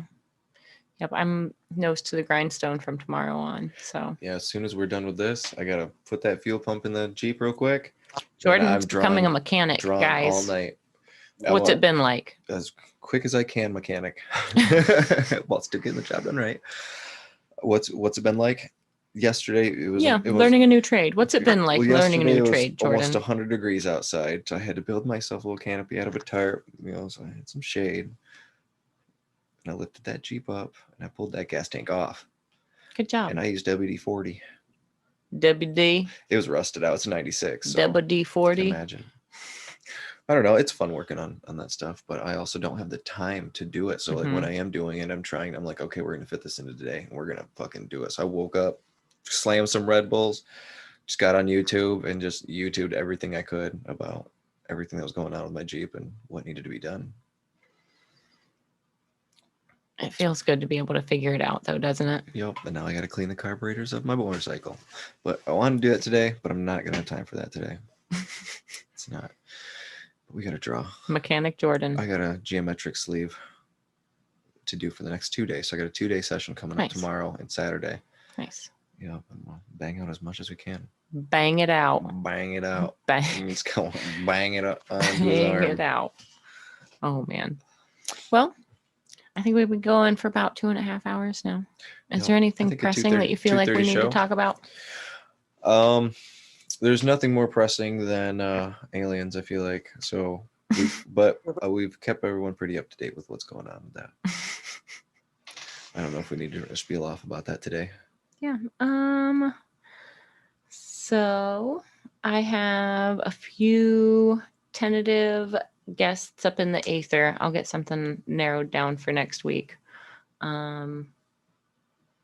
I think I really want to do some remote shows. Maybe I want to just go to Red Tree next week. Maybe we can get Tony to talk to us there, take over the office. Yeah. Yeah, we've been talking about having Tony on. We've had Tony on before. We're talking about Tony Terrell. He's one of Derb's assistants. He's been like part of the tattoo scene forever. Like he's got some incredible work from incredible artists. He's just got a lot of really cool stories to talk about. Mhm. I might surprise him with some videos he doesn't know I have, which will be kind of cool. So I think from a video performance. Okay. Yeah, I don't think he knows I have it. So we'll probably intro the show with some original music. It'll be fantastic. Look at that. Voila. But Very cool. yeah, Can't wait for that. But yeah, I definitely want to kind of get into the groove of loading up and showing up. Like maybe I think Nathan would probably be down for us to do a show from Hollow Earth. My buddy Dustin's definitely down for us to come up to Marion and do a show from his place. But if you happen to be listening and you'd like us to come to your studio, hit us up. Like, we don't want to like abrasively intrude. We'd love to be like invited and shown around and be like MTV Cribs style, show off your studio and then chill and talk with us for a little bit. There's a lot of rad shops around Columbus, but I definitely am down to start traveling. Mm-hmm. Like we've got a pretty good radius that I think we could travel to reasonably to go live on Thursdays. So, but yeah, things in the works, more live stuff, more material. I want to start including more studios, more collectors. So Yep. So get a hold of us, and Jay, come be on the podcast. I just remembered we didn't talk about the social media that you are a part of. I was going to say, do you want to throw your handles out there? But you should take a minute talking about your other page too. Yeah. So I help curate the Bio Boys page with my friends Forrest and Jimmy and Tim. We all met at Hell City a few years ago and all love Biomech. So that's kind of what brought us together. But we post like all kinds of different art on there, whether it's paintings or tattoos, sculptures. Yeah. Bio Boys. Bio_boys. Nice. Bio Boys. Yeah, it's such an awesome page. Definitely can appreciate a good Biomag page. Yeah, thanks, man. Yeah, you guys do good. You do a good job on it. Definitely. Yeah, we try. It's kind of hard to run to work a full-time job and to be like on the lookout for cool tattoos to post on another page while also like trying not to post them too close to someone else, because you don't want to like hard someone's feed with like 5 posts in a row because there are 4 of us that post on it. Gotcha. Yeah, probably easy to do. But I don't know. Still wouldn't be mad to see 4 or 5 bio boys post in a row. Doesn't bother me. Oh, I wouldn't be mad. Kind of fucks the algorithm up, I heard, though, when you do that. When you post a lot? Yeah. That's what they say, but I don't know. I always do. I'm like a spurt poster. So like I won't post for like a week and then I'll do like 5 posts in a row. I would say that, but like when I'll like post one on each page. So it feels like I've posted a lot, but really it's still only like 1 post a week from each page. Fair. I feel like what I need to do, you've got the login for the tattoo collecting page. I feel like we should give it to Todd and Jay too, since they're both like on the socials, maybe a little more than we have time to be on. Yeah, so that would be okay with me. That's for Yeah. sure. What would you think, Jay? Would you want to help curate our tattoo collecting page?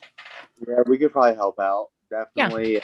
Like conventions and stuff, we could probably get footage for you like next weekend at the Chicago convention. Yeah, that would be rad. Or maybe he could do like the tattoo collecting page and I could do bio boys or something. Yep. Yeah, that would be killer. That would be rad. I'll get you Absolutely. guys. I'm going to make you guys administer. What do they call it? Admins? I don't know. Admins on the I page? think so. Yeah. I'm such a boomer. I'm like a baby boomer. See what I did there? Baby boomer. Con, you'll be proud. I'm gonna sell another car to get tattooed again. Oh, you're slowing down on us. Say that again. I'm gonna sell another car to get tattooed again. You told me you were going to. Jay, I love your dedication so much. If every tattoo collector that I ever dealt with was as dedicated and like took it as seriously as you did and like put your tattoos above everything the way that you did, life would be so happy. Life would be so great. I mean, I'm not encouraging sell your cars to get tattooed. I'm just encouraging that kind of like enthusiasm and commitment, man. That's awesome. You'll have the tattoo longer than you would have had the car anyways. Yeah, for That's sure. right. Well, awesome though. Should we start wrapping up? Yeah. Yep. Thanks for hanging out with us today. Thanks Yeah, for man. making it this far. Yep. We Being, talk. Thanks for having me. being patient with us. I'm always down to do it again on days I can get like another Thursday off. Yeah, anytime you've got a Thursday that you're available, hit me up and we'll make sure we get you the link so you can join us. Okay. I love having you. I definitely, really man. enjoy having, like Jordan and I can talk about our tattoo experiences all day long. Like, and we could just keep talking, but it's really nice to have input from people that are not tattoo artists. Cause like no way you look at it, like we're still looking at tattoos and clients and problems and good experiences. We're looking at it through the lens of a tattooer, even though we are enthusiastic and like super passionate collectors. But it's really nice to have input from you. And we love whenever Ben's able to join us. He's in the woods today, by the way. He's on a hike. He was supposed to be in the woods by 9 a.m. So he's probably like sweaty and gross somewhere. Yeah, I hope it wasn't too rainy for him. But I think it's crucial to have your guys' input because you're not tattooers. You know, your opinions come from a different side of the coin than mine and Jordan's. And I think that's as valuable, if not more valuable than the things that we have to say. So I really appreciate you taking the time to join us. And anytime you're able to, I would love to have you. Yeah, I'd love to be on again. Cool. Hell yeah. Cool, man. We'll have you anytime you're able. Yeah. So- Thanks again, man. All right. Is there anything you want to add, Lauren, before we sign off? Yeah, we'll actually be streaming live from Chicago next weekend because Gabe, Jake, and I are going to be doing a weekly show every Sunday at 9. So check that out. Last time we did it was just like a little pilot episode. We each covered a few different topics. And yeah, pretty excited to do that. We've got some different ideas and I'm going to be doing it live. So that Nice. will be something to check out. Nice. Very cool. We need to get together sometime. We need to make this all happen. I just saw that you sent a message. I just saw that. It's okay. Yeah, if I can make it to Chicago that Sunday, I'm really gonna try to. It's got to be responsible. Yeah, it'd be awesome to help, but I think Yeah, I I'm don't gonna know if I'm gonna leave. be able to make it work. Yeah. I'm gonna leave Monday morning with Todd. I'm staying in his room. I think his flight is at like 8:30, so he's probably leaving around 7 because it's Okay. gonna be right by the airport. So I'm probably just gonna leave that Monday morning. Yeah. Yep. Keep it responsible. Not miss too much work. Don't blow off too many responsibilities. But all right. Well, thank you all for joining us. We will be back next week. We will more than likely have Tony joining us. Talk all kinds of tattoo shenanigans again. Tattoo shenanigans.